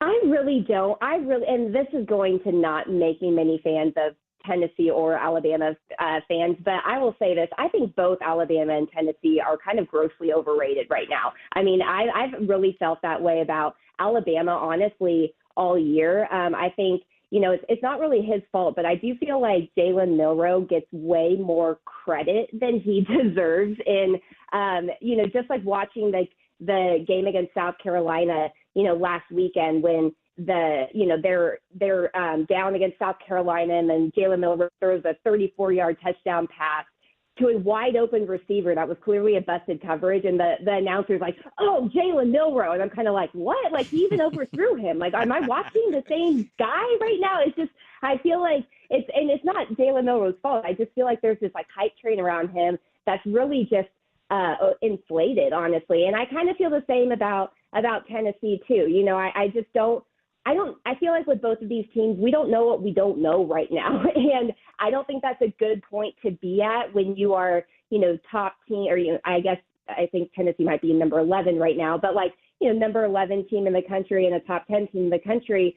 But that loss to Arkansas, that wasn't great at all for Tennessee, and then you look at the loss to Vanderbilt. My goodness. I mean, did they ever get the goalpost out of the river there in Nashville? I don't even know. But that I just feel like both of these teams are just very overhyped, and they haven't delivered anything to this point that makes me think that either one of them at this point is potentially one of the best teams in the SEC. I just don't think that we've seen anything from that. And I don't really have a feel either. I think, I guess since it's a home game for Tennessee, maybe they'll be able to pull it off against Alabama, but I don't know. I feel like whoever wins this game, I still don't think I'm going to be like, oh, that is such an elite team, because I just don't think we've seen anything from either right now. Might be under the radar a little bit here, Taylor, or maybe everybody's kind of keeping an eye on it because they've been one of the better stories of college football. Indiana, who is undefeated and alphabetically at the top of the Big Ten because it starts with an I ahead of Oregon's O. They're hosting Nebraska this weekend. We know Nebraska's defense is feisty. Rayola's been good, but they have a target problem. They don't have a lot of great skill position players. How is your read on Cignetti, the story of Indiana in general in college football, and that schedule? After Nebraska, they're hosting Washington, they're at Michigan State, and then they got a couple tough games. But there's a real chance here we could be looking or talking about a 9-0 Indiana team. What's your read on Indiana going into their game against Nebraska? Oh, for sure. I mean, this is a as you kind of mentioned, this is a story that needs definitely more attention right now. I mean, what Curt Cignetti is doing at Indiana is really impressive. And I know that, they haven't had a tough schedule thus far, but you look at how much they've won by, they beat UCLA 42-13. They beat Western Illinois, sure, it was Western Illinois, but still 77-3. Charlotte 52-14, Maryland 42. They put up 41 at Northwestern. I mean, this is a team that is playing well on both sides of the ball. And you're right, their schedule, I mean, they have Nebraska at home. They have Washington. They go to Michigan State. Michigan State's not great. Michigan was probably the most overrated team entering the season this year. And they're, at home against them. And then they have Ohio State. The Ohio State game's the toughest. But, I mean, there's a very good chance that Indiana could go into that Ohio State game undefeated. And even if they lose at that point, you have to make a case for, depending on the quality of wins and the way that they play, if they, dominate the rest of these teams going to that Ohio State game on November 23rd, it's going to be hard not to talk about them as being one of the 12 teams potentially in the college football playoff. And that just seems so surprising. It seems like it really came out of nowhere, but Curt Cignetti's been kind of a silent assassin, just kind of really just putting this team together, this roster together, playing really, complimentary football. And I think it's a great story, and it's going to be really, really fun to watch here in the latter half of the season. Yeah, he dropped a Google me bitch in the spring, and that caught a lot of people off guard. And it was he's backing it up right now. That's a fun one tomorrow morning, Saturday morning against Nebraska. Taylor Estes, 24/7 Sports. Go give her a follow on Twitter at Taylor Estes 247. Always enjoy the time. I don't know if you're going to the game. If you are, enjoy it tomorrow night. I bet it's chaos down there in Austin, and hopefully we can do this again soon. Yeah, absolutely. Thanks so much for having me on, guys. Appreciate it. Absolutely. Taylor Estes, our good friend T-Bone. Always from nice catching up with 247. T-Bone. Good stuff from her. Do we agree on the Bama Tennessee thing? A couple of overrated bums going at it in Knoxville tomorrow? Well, that's the thing. What's your barometer of Tennessee Bama? Is it to win a title or make a playoff? I would say compete for it, not win, but like, are you in the mix to be a team if the matchups go your way in the playoffs? Like, hard not to agree with what she said there, Yeah. though. Like, Bama, I don't think leaves you very confident. Like, if they play Georgia again, are they getting out to 28-0? I don't think so. Probably not. Okay. And the game was at home. And they should have lost to South Carolina this weekend. Yeah. They just lost to Vandy. And then on the other side, like, what's Tennessee doing? They didn't do anything against Arkansas, and they were in a dogfight in most of that game with Florida. They had to go to overtime. Are we going to get this guy back? We can't trust your ass now. We'll bring a U-Haul to your ass. Hell. You in sports hell now? Put some pressure on somebody. Well, Nico started out good, and it's not been as good for Nico the last couple of weeks, so it's a big bounce back spot for him. Let's take a final look at the college football weekend. We'll do that next. NFL pressure cooker coming up at the top of the hour. We're back after this on the Fam. Who's stinking it up?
pressure. Don't sit here and act like there's no. We get nervous teeing off in front of a gallery on the 10th hole at Eastmoreland. Crunch Time, brought to you by Crunch Fitness, with memberships as low as $9.99 per month. Find your Crunch Time in Portland, Vancouver, and online at crunch.com.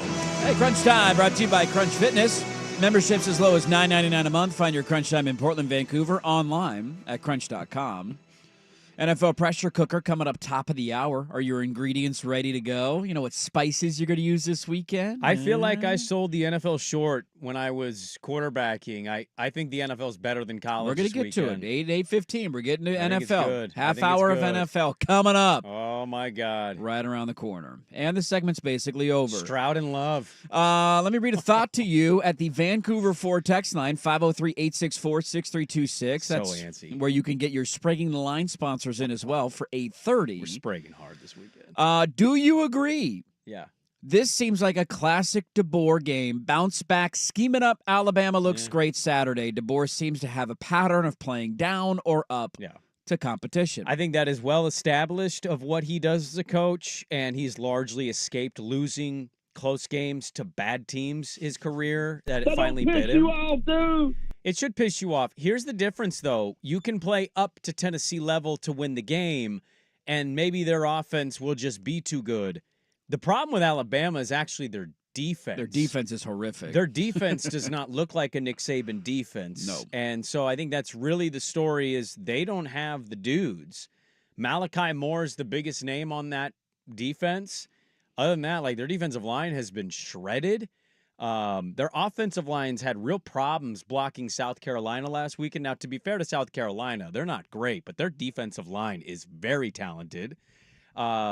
So it's more just, can their big uglies up front on both sides handle it? If so, yeah, they could win this game. I wouldn't put it past Kalen DeBoer to win the game. It's not like Tennessee's look great. They also have been very vulnerable for a couple of weeks now. Nico looks like a first-year starting quarterback. I know he had the bowl game last year, but they went with Milton, and that did not go well for them. This is Nico's first real year starting in college football, and I think you're seeing some of what comes with that. So both teams can win this game. This is truly a coin flip game in my mind. But Bama loses, it's going to be because their defense sucks. Yeah, on those numbers, by the way, they're 13th in the SEC in total defense right now. When's the last time Bama was ranked 13th in their conference? At this point of a season. Not in the country. 13th in the SEC in total defense. They're 7th in the SEC in rushing offense per game. So they're basically back. I guess what's that? Middle of the pack with 16 teams, slightly above middle of the pack. Those are two things that Nick Saban could hang his hat on that they can't right now. The other big thing to watch is Nico versus the secondary. Like a lot of that Alabama secondary, they're young, all right? They haven't seen a lot of time. Cole Kublik, he did a really good segment this week where he showed Nico's just missing throws. Like Tennessee has guys open. Yeah. They're just missing them. Are they going to be even more open against this Alabama secondary that's shown, they have an ability to lose their guys, especially late? Well, especially in that conference, everybody's kind of asserting the dominance in coaching, right? Like Kirby Smart has the titles, and then here's Sark, got to a playoff. Texas might beat Georgia this weekend, so he's right in that conversation or on that tier with Kirby and a lot of people's minds. After that, it's kind of everybody fighting for third. Is it Lane? Is it Kalen DeBoer? How about Josh Heupel? A massive game 2 years ago. They're carrying the goalpost off in Tennessee after beating Nick Saban.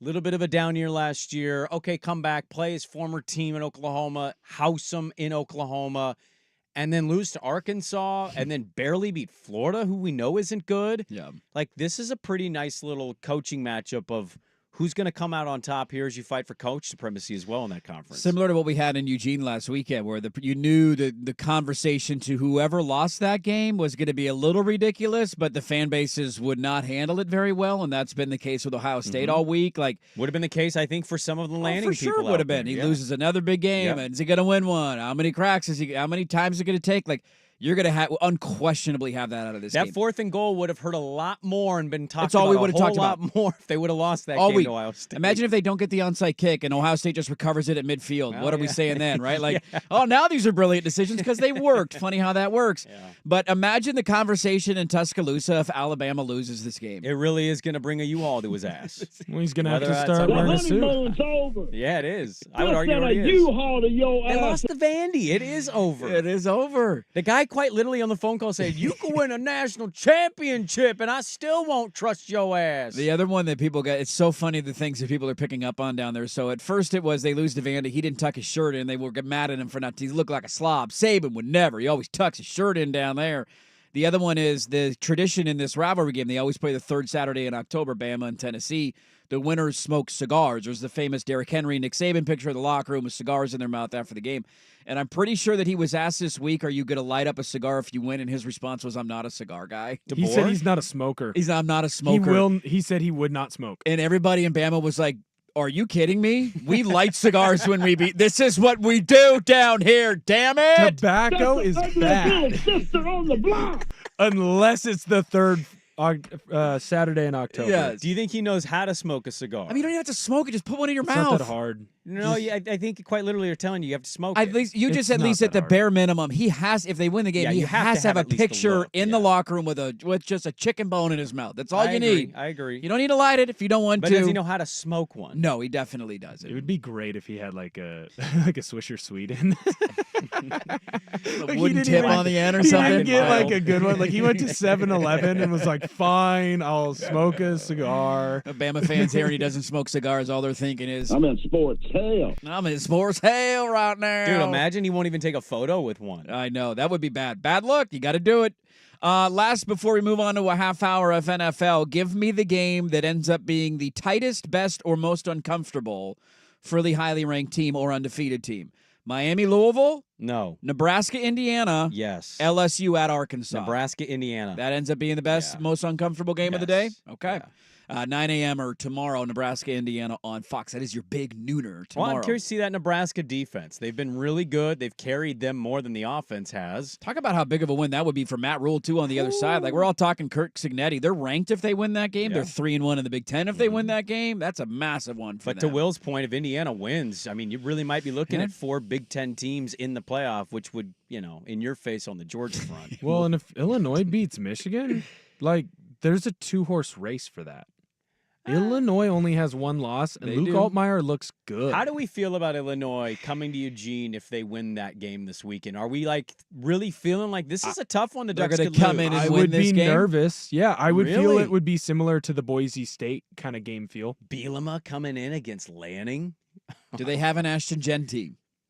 No, but can I trade you a Luke Altmaier? They have an Altmaier.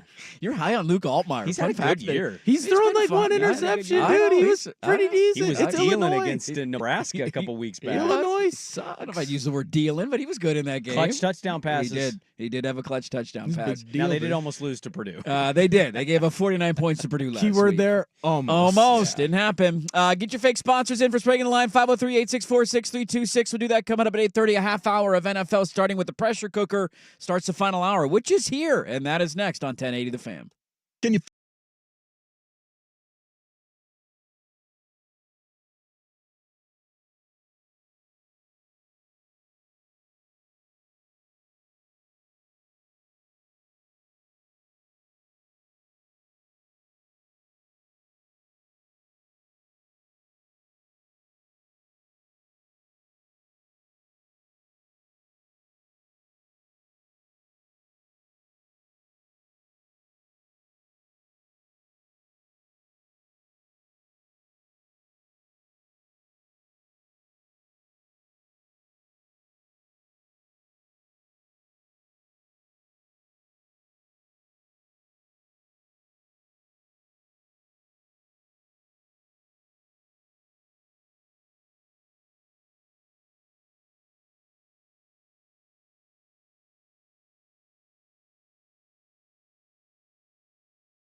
Sports Center update on 1080 The Fan.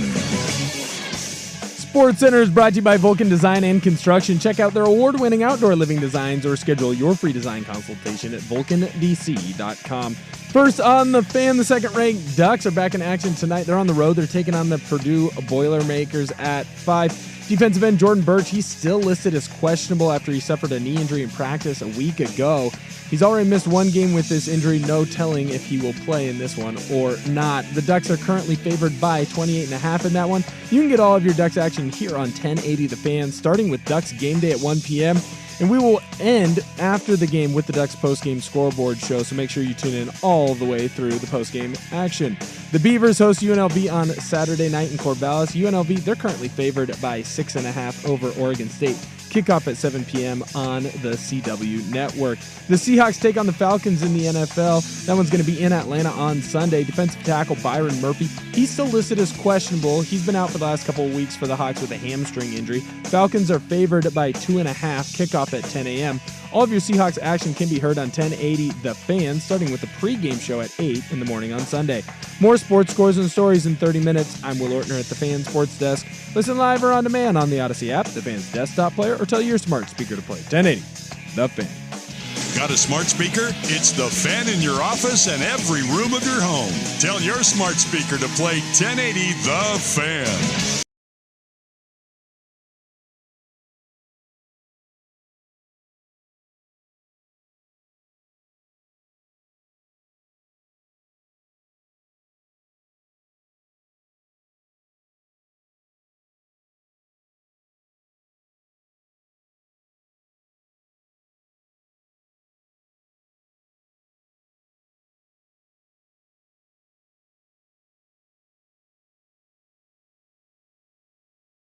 Dirt and Sprague on 1080 The Fan. Hey, let's do this. Final hour. Dirt and Sprague here on Portland Sports Leader 1080 The Fan, 99.5 HD2, the Odyssey app, live on YouTube. Here we go. We're Sprague the line coming up at 8:30, so get your fake sponsors into the Vancouver Ford text line 503-864-6326. You want to talk some NFL for the next 23 minutes? Well, you think you'd argue that stretch it because we're Sprague the line. So we'll go a little long, I'm sure. Or do you want to talk about Dalton Connect scoring 20 straight points last night? Oh my God, that was so good. Can we get him in the Jeremy Grant trade? KD tried to block Bronny and he fouled him. He did. A little contest at the rim. We could talk about Ozempic Nurkic. Ozempic. I love that Nurkic got in the best shape of his life once he left Portland. Like, hey, now health is wealth, huh? Now I'm going to work out. It's pretty awesome. Or be on Ozempic. Let's start the final hour, though, as we always do, with the NFL pressure cooker. You don't want to talk about Kawhi Leonard being gone for probably the year? I don't. We'll get to that at some point. There will be a void in the show at some point when there's not actual football to get to. I don't think there will be. We'll get to it. Don't worry. It's in my notes. We'll save it. We'll save it for later. NFL pressure cooker, as we look around the NFL slate this weekend, I think the first one that jumps out to me is a guy who was running his mouth and then had to apologize in the aftermath of it. I don't trust their team as far as I could throw them. I think we're blaming at times the wrong thing with the criticisms of them because their quarterback is not very good, and I've been saying that for 3 years now. The Philadelphia Eagles are 3-2. They did not look the part, but they found a way to win against the Cleveland Browns last week. They go on the road to the Giants. You know what you can't do? Lose. You can't lose that game. Falling to 3-3 after you were talking S to the fans on the front row at the end of the game, that is an absolute no-no. And so I look at Philadelphia first off the bat for me in the pressure cooker of you cannot lose that divisional game. And basically at that point would be tied with the Giants in the NFC East standings. I feel like every week we've done this, they've been 1, 2, or 3 on the pressure cooker. They've been near the top of the list. I think it's because of the market. It's because of the brash nature of their coach, who they probably should have fired after they crumbled last season, but decided to keep him and thought that would fix things. I certainly wouldn't say any team falling to one game under 500 at this point is out of it. I'm going to give you one that might surprise you a little bit. I'm kind of eyeing what's happening in Atlanta at 10 a.m. Mike McDonald couldn't have had a better start as a head coach. They've lost 3 straight. They might lose 4 straight. I think they're getting Murphy back this weekend. He talked about Atlanta bypassing him in the draft and how he's going to make them pay for that. Yeah, he's going to play. Atlanta seemingly lets every team they play hang with them. Even Carolina, to your point, like that was kind of an uncomfortably close game for a while before they pulled away. This is a real bounce back spot and opportunity for Seattle. They're only 3-point dogs. What happens if they go 3-4 and they lose 4 straight games? Statistically speaking, Geno's having a very good year, but they don't have a run game. The pass blocking's not been ideal. This isn't an unbeatable Atlanta team by any stretch. Yeah. I'm keeping an eye, not pressure in the sense of like you're firing Mike McDonald, pressure in the are you going to lose your season? Because once you start spiraling down, you just kind of wonder, like, when will you bounce back? It's not that they can't. It's just I'm keeping an eye on Seattle. There's some pressure there. That division's not great. The Rams haven't anything to write home about. The Niners are 500, and they might fall to 3-4 as well. Good. So it doesn't eliminate you from the division. It's more just like, if the Niners win, are you going to keep up with them? And, oh, by the way, are we going to find out this weekend? Maybe you're not a good team. I think if you lose this weekend again, that'd be 4 in a row. I think the answer to that is yes. The other hard part with them, too, and we kind of had this last night watching the Saints game where they got obliterated. The game, I mean, it just was a boring game to watch. You love it if you're a Broncos fan, but horrible just for a general football fan. Where do the Saints go? Like, they're now facing that reality of, like, tank. Remember when they were 2-0? Now, okay, now you got a tank, so you're 2-4, but they got so much money tied up into guys for the next 2 years that it's not even easy if they want to hit the reset button to kind of clean their books. Let me ask you, is that a problem? Because we talked about that earlier during a commercial break.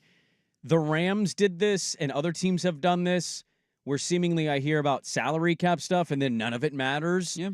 If you go draft a rookie quarterback, I don't know if all those contracts matter for the first year. Well, I think the idea there is if you do end up with a high draft pick this year and you want to surround your quarterback with talent, you're just not really in a place where you can spend money in proper spots on the roster in the short term. Yeah, and so that makes it harder to build around him. But you'll get Shaheed back. Olave will be back. Kamara seemingly would be back. I mean, are you just going to keep rolling that out? We just keep him around, paying him what you're paying him? Fuaga is really good on the offensive line. He's graded out really highly. I think you look at the Saints, and I don't like Dennis Allen very much, but I think the case would be you tank, you draft a Shador or a Ward or a fill in the blank, whoever that prospect is, and if you hit right, do you have a Washington situation? Because nobody liked Washington going into the year with Jaden Daniels. Could be. And they're the talk of the league so far. If you hit the right quarterback, you've got some weapons around them. You got pieces to play with, there's no doubt. I look at them in Seattle in similar spots, though, of you're not good enough and you're not bad enough. Now, maybe the Saints are because of all the injuries they're suffering, that they end up truly being bad enough this year. Seattle's not bad enough to get a top 5 pick. They might not be a contender, which they certainly don't look like it right now. And I do think they're going to lose again this weekend. They also haven't drafted a quarterback in the first round. So what's your and this is the tough part. Like we always go. Geno. But that's the hard thing. It's like, how do you? What is he? 32? He's somewhere in that 33? range. And he looked great at times early in the season. He was 34. Really bad against San Francisco. He and just I know turned 34. They put a little lipstick on that pig in the second half with a comeback and almost made their way back into that game. You at some point have to have a long-term view there. I don't think Sam Howell is it either, but maybe I'm wrong on that. We've seen other quarterbacks have restarts. That's the hard part of your Seattle. Like you lose again this weekend, you're kind of in no man's land. You're in that purgatory that we always complain about the Blazers being in when you were a 7 or 8 seed in the West playoffs, losing in the first round every year, where you're not good enough, you're not bad enough, and you're just you're in that no man's land where you don't want to be as an organization, in my mind. And so I don't know where you go from here if you're Seattle. If this ends up being like a 7-win season, you're 2 games out of the playoffs again, you're like, all right, well, now we got the 13th pick in the draft. Where do we go? I'll give you another one. I think you could identify both teams, but I'm actually only going to pick one of them in the game. Sunday Night Football, I've got my eyes on Pittsburgh. Yeah. Not the Jets. I don't think the Jets are very good. I think the Jets are not run very well. Their owner's a joke, and I don't think their quarterback's that good. Adams might change some things. We'll wait and see on that. The Jets are coming in as 2-point favorites. They are, for whatever reason. They're reason. 2-4. And I know the Steelers haven't looked amazing with Fields. I just don't get the Russell Wilson interest at all from their angle. He doesn't run. He's short. His arm strength hasn't looked great. His reading of defenses the last couple years has been like laughably bad. Mike Tomlin is getting away with this a lot. And I have a bet against Tomlin being 500 or better. But, like, seriously, what is the narrative in Pittsburgh if they lose to the Jets, starting Russell Wilson in place of Justin Fields? And he looks bad in the process. I think you cannot continue in Pittsburgh to just be okay. And your brag point is that my coach isn't under 500. Cool. You're 9-8 and you lose every year in the wild card round. Is that Pittsburgh Steelers football? There used Above to be 500. There used to be a standard Every there. year. So it's, to me, I'm looking squarely at Pittsburgh. The Jets lose, I won't bat an eye. No, the Jets win, I won't be shocked either. I don't think there's pressure on the Jets anymore. Maybe in the national narrative of stuff, but I think I know who the Jets are. Yeah. The Steelers, I'm like 4-2, and you're changing quarterbacks. Okay. Yeah, I'm with you on that one. It's an interesting move. I'll give a lot of credit to Fields for taking the onus too. They asked him about getting benched essentially yesterday, and he was like, "Man, I didn't play good enough. If I would have played better, they wouldn't have benched me." And so, True. One of those reasons why everybody loves him in locker rooms. I'll give you one more random one, and I used them last week. They took care of business. I'm going to do it again because when you look at the AFC playoff picture, the next month is vitally important for this team. The back half of their schedule is really challenging. For the next month, they essentially get winnable games, and you got to capitalize on it. The Chargers went into Denver and won last week, 23-16. Weird comeback at the end, but they survive. Their next month, that was a weird throat noise, at Cardinals, home against the Saints, at Cleveland, home against Tennessee. 4 winnable games. Before closing with Cincy, Baltimore, at Atlanta, at Kansas City, home against Tampa. Well, we don't know where Cincy will be at that point. Their defense sucks. And then what you get at the end of the season with New England and Vegas should be bad as well. But my Chargers make the playoffs bet's looking good. I'm telling you the next month. But the thing that has held them back in years past is these kind of games that you like, well, how did you lose to what? Who? Huh? Cardinals are not good. We know that the Cardinals are not good. They should be 1-5. They should be 1-5 on live TV. It made me chuckle. I saw it on Awful Announcing this morning.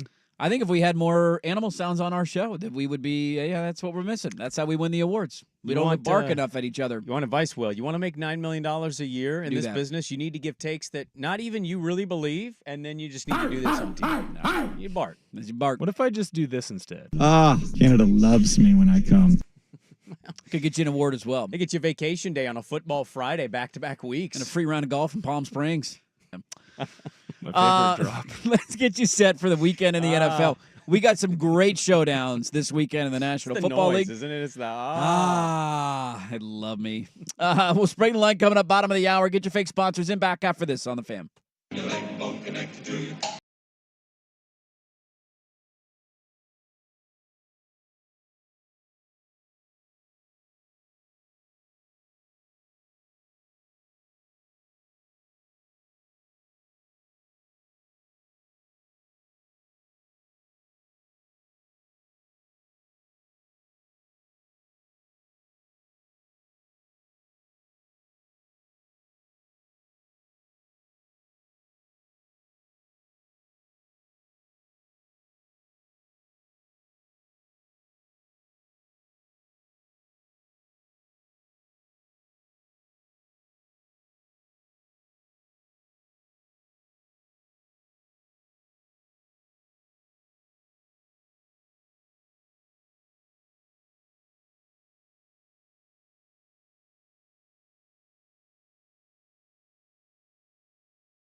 On loan. It's time for me to give it back. It's October 18th, dude.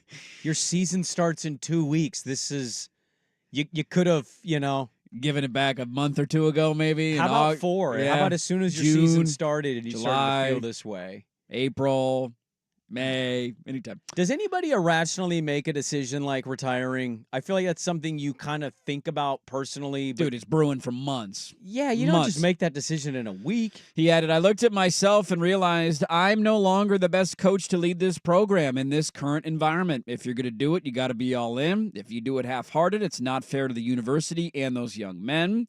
That's what made me step down. There's one more here. I would argue you were not going to be very good this year, and that's why you probably stepped down. Yeah, he said he basically went into the collective bargaining, salary cap, transfer regulations, limitations on agent involvement, mentions mental health concerns for student athletes. He said maybe I can be an advocate for student athletes now and the coaches. He said it wasn't until the fall break where Laurel and I'm assuming that's his wife, went away, kind of process what the future would be. That's where I came to the realization that I can't do this. It's not fair to these guys, to this institution that I love so much, to continue on where you're not the right guy for the job. So we're getting Tony Bennett quotes. Went on figured vacation. it out. It ruined it all for me. just dawned on me. I just kind of want to stay on vacation, man. We've all been there, Tony Bennett. Let's get to the NFL slate this weekend, which is just delightful. We get a Super Bowl rematch, and money is pouring in. Not really pouring, is probably too strong. The Niners have gone from a 1.5-point favorite to a 2-point favorite. Yeah. People are betting the Niners right now. Ricky Pearsall back at practice, so you got that little boost of energy inside that locker room. And Kansas City, look, they are the best team in the NFL, and they will be the best team until somebody beats them. And even when somebody does, I'm probably going to say they're still the best team in the league. This is one where they've played with their food a little bit. They've been in tight competitive ball games for the last month or so. Sure. Wouldn't surprise me if San Francisco wins. A lot of pressure on the Niners to try and continue this thing on the right track. You get the win in Seattle on a Thursday night. You don't want to fall right back below 500, even though the division is kind of dog-ass. It's a big one for San Francisco this week. I would also add to the pressure cooker here. You bring this game up. How about Kyle Shanahan beating the Chiefs Just once? get a win. Just get one. Just one. Do it one time. Look, he says that, he doesn't want to give them too much PTSD from the film. I thought Trent Williams had the best quote yesterday. Lenore had a funny one about, I'll guard Xavier Worthy the same way I'd guard my grandma. When it's time to ball, I ball. That's a good quote. But I'm going to lock Granny up. He basically said, I'll put both gloves on grandma. But Trent Williams, I thought, had a great line like, we could win by 100. We're not popping champagne. Yeah. Confetti's not falling from the ceiling. You can't make up for what's happened with them against Kansas City in 2 Super Bowls. So they might, maybe going in just with a matchup perspective, might be the better team, which is why people are betting them. Kansas City's got a couple games that have been close. Kansas City is also capable of playing up to anybody at any time. Absolutely they are. And so their defense is one of the best in the league. I have no idea how to feel about this. Spags has kind of owned Kyle Shanahan's offense in these matchups. Fred Warner talked the other day about just how exhausting it is to play Mahomes because he's almost always playing 2 plays per play. Last time they went to San Francisco, the Niners had just gotten Christian McCaffrey. They got boat raced in that game. They did. They were embarrassed on national television. Was that right before Brock Purdy took over, I think, if I remember correctly? That might have been the game Brock filled in. Because I thought I remember his first start being against Brady. Wasn't his first Tampa was in town? Is that start number 1? That might have been his first official start, but I believe this might have been a game where Brock filled in because that's when Jimmy got hurt. Okay. So it was like a confluence of things that happened, but Yeah. Kansas City beat them down. Yeah.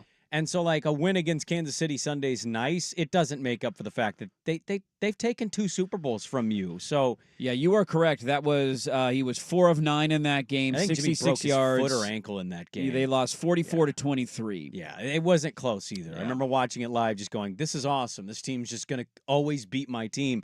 They might win this game. It'd be good, I think, maybe for the psyche of it.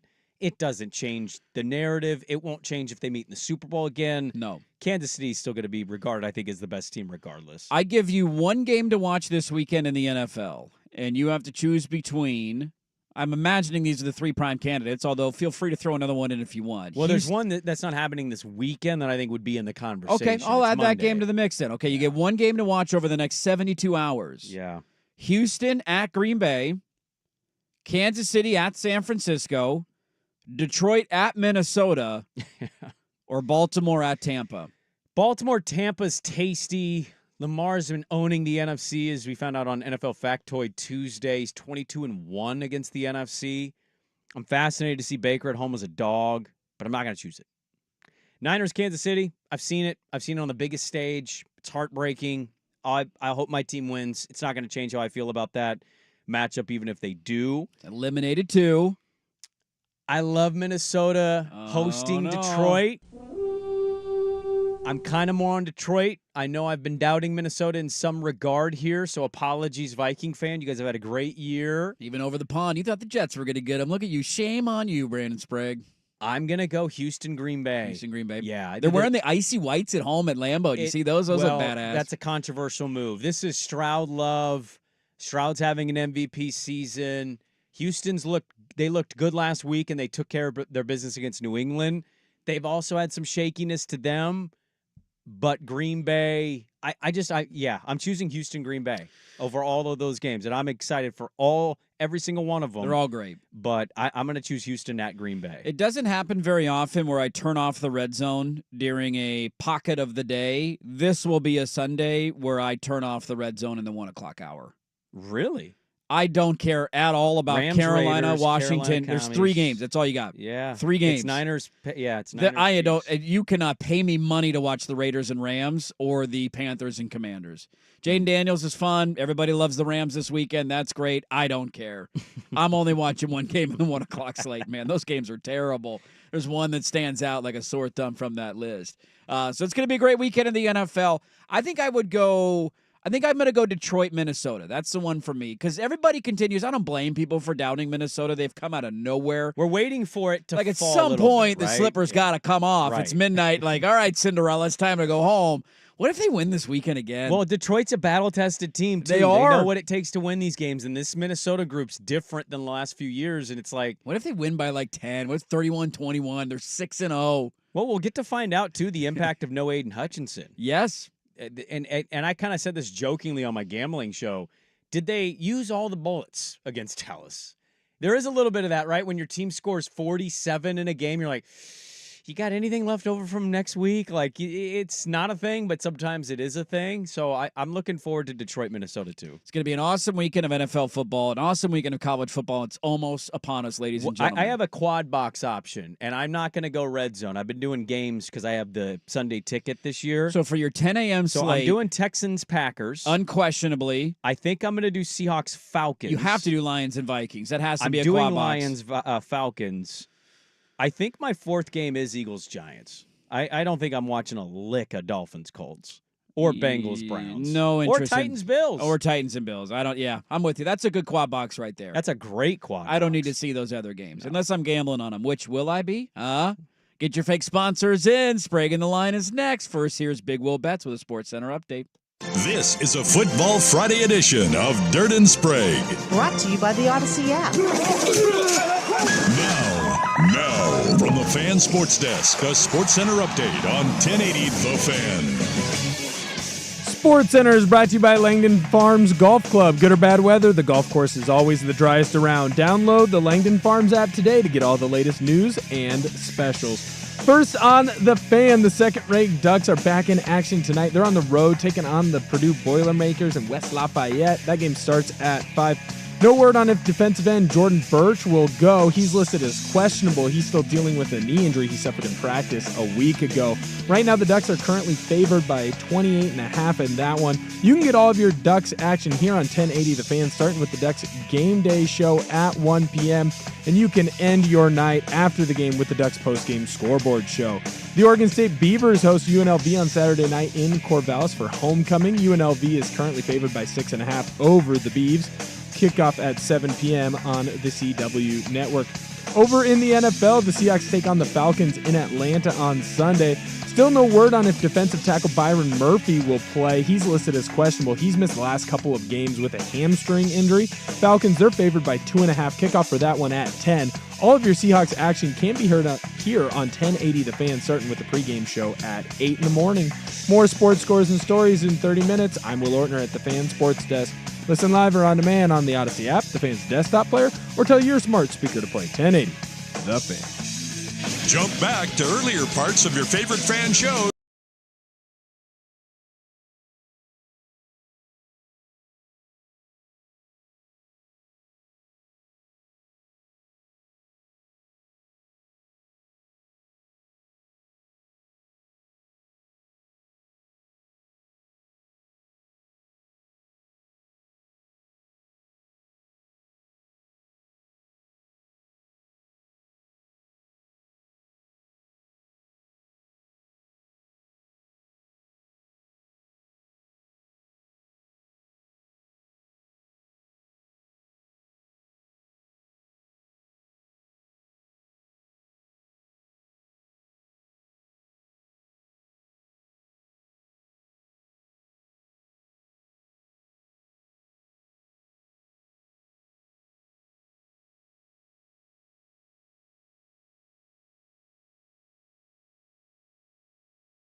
app. On 1080 The Fan.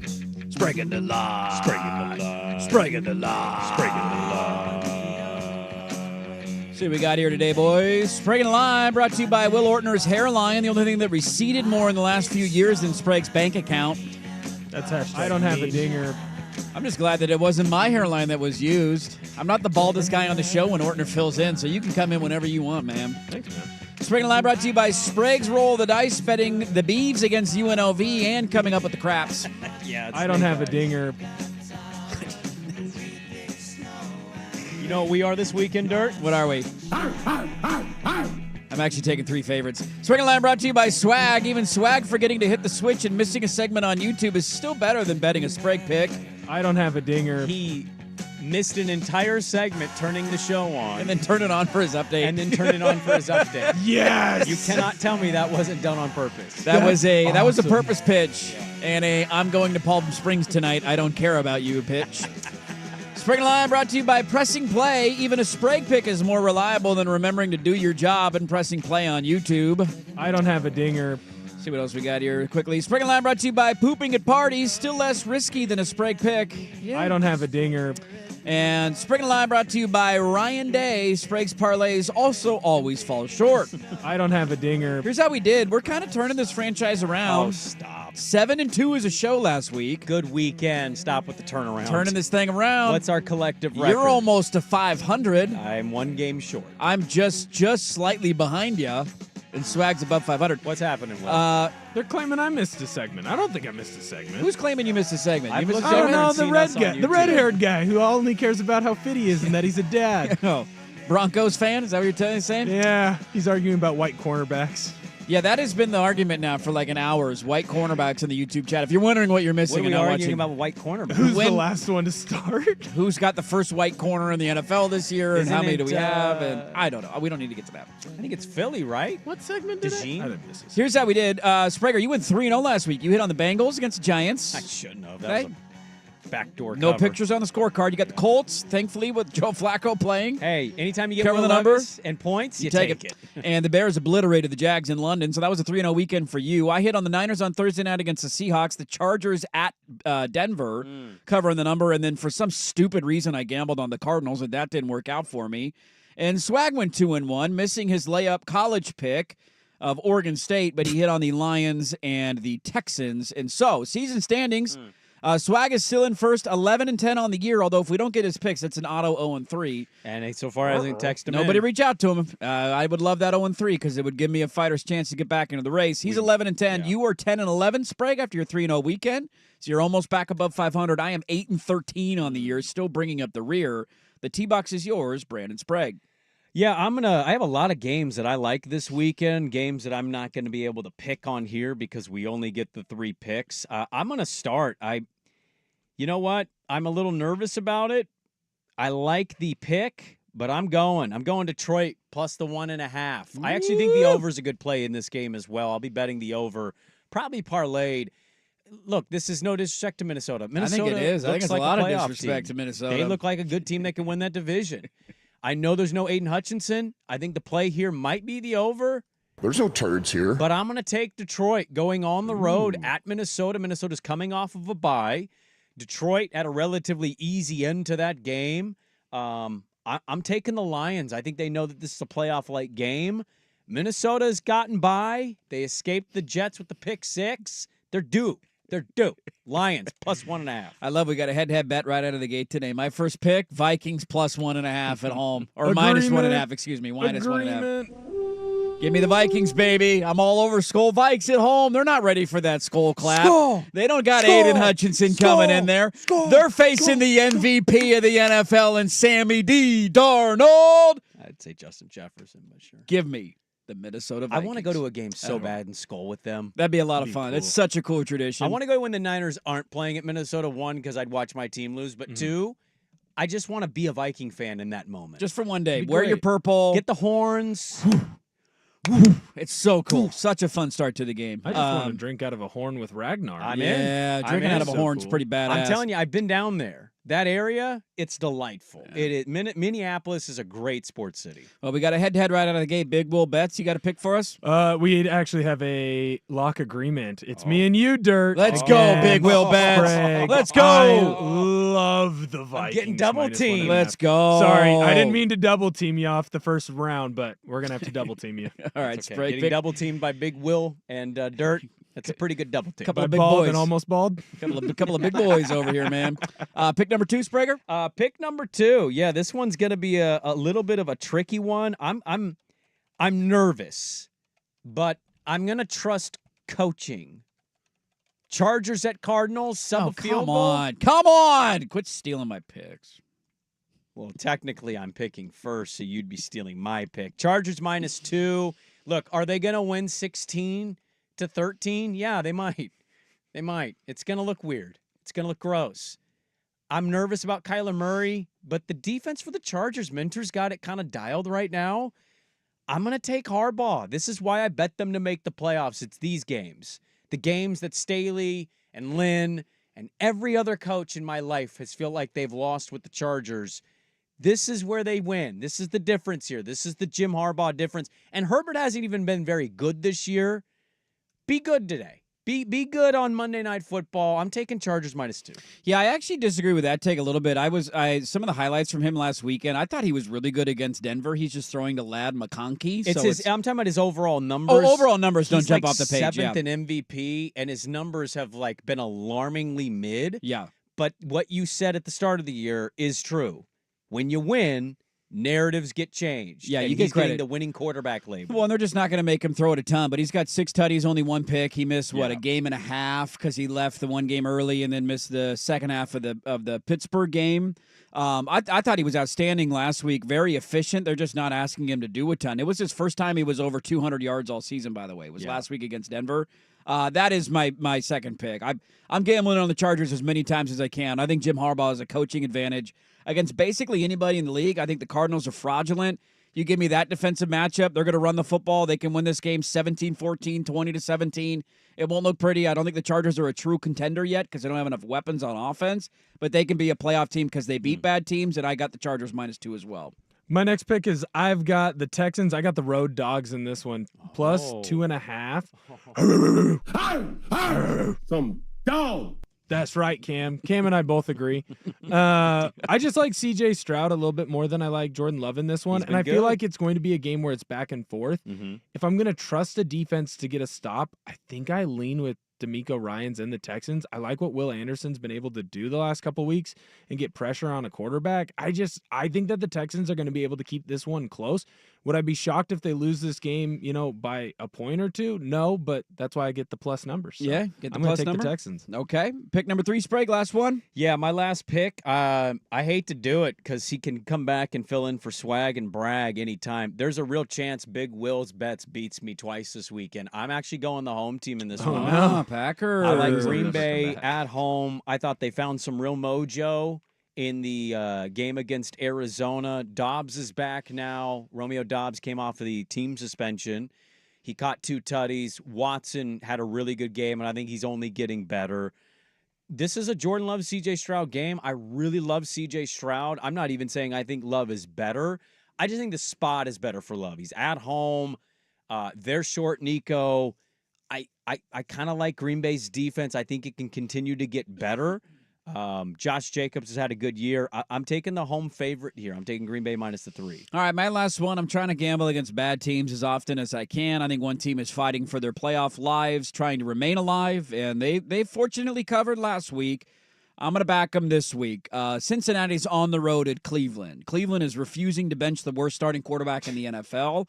They just traded their number 1 weapon on the outside. I think the quit factor is going to be incredibly high on that sideline.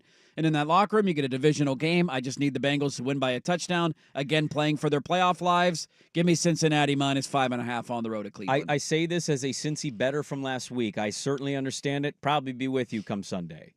I would just say be cautious and careful.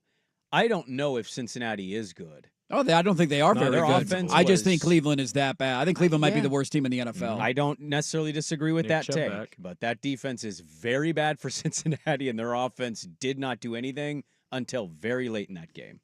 Yeah, with my last one, I've got the Ravens -3.5 on Monday night against the Bucks. This just feels like one where Tampa Bay feels like a good team, but I don't think that they're a great team, right? Baltimore might be different, yeah. Baltimore offensively, what they're able to do right now in the run game, you've got the power in Derrick Henry, but then weirdly enough, when you have that Thunder Lightning combo, it's usually two different running backs. It's Lamar Jackson. He's back to running like he did in 2020, 2021. It's the best duo in NFL history, Henry and Lamar. He looks incredible right now, the way that he's running the football, and he's really not getting beat up, and neither is Derrick Henry. Like, Derrick Henry's turned it back a couple of years. Defensively, I think right now, Baltimore, it's kind of foolish on why they look as bad as they are. They might not be as good. Obviously, they lost McDonald this year. He's now with Seattle, but you go down the list of quarterbacks that they've played Josh Allen, CJ Stroud, Patrick Mahomes. Like, the worst one you have in there is Gardner Minshew. Every other quarterback that they faced has been fairly decent. I mean, even Dak Prescott, he might not be great, but he's going to get a lot of stats on you. He's going to throw the ball around. So I think that defense is better than we give him credit for, and I think they're just going to beat up on Tampa. So here's where we're going. Sprague likes the Lions +1.5 in Minnesota. The Chargers -2 at Arizona on Monday night, and the Packers -2.5 in their showdown against the Texans. It's 3. Oh, is it 3? Did it drop to 2.5? Because I don't know. will take that all day. Hold on. Let me check It was DraftKings. 3 when we made our. Let's lock it in. Let me lock it in. Hold on. Googling. It is at 3. You are correct. All right. 3. I will change that for Big Will Bets as well. His is Texans +3. Always nice to get a field goal as a road dog. That it is. Yes, it Big is. Will Bets likes the Vikings -1.5 against the Lions, the Texans +3 in Green Bay, and the Ravens -3.5 on Monday Night Football. I like the Bengals -5.5 in Cleveland, Chargers -2 on Monday Night Football against Cardinals, and the Vikings -1.5 against the Lions. A lot of crossover picks, a lot of head-to-head picks. Let's do this. Good luck, everybody. Beat the books. We'll close it up next on The Fam. The definitive podcast for Oregon Ducks football.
1080 The Fan. There you go. Fist pumping your way into the weekend every single Friday.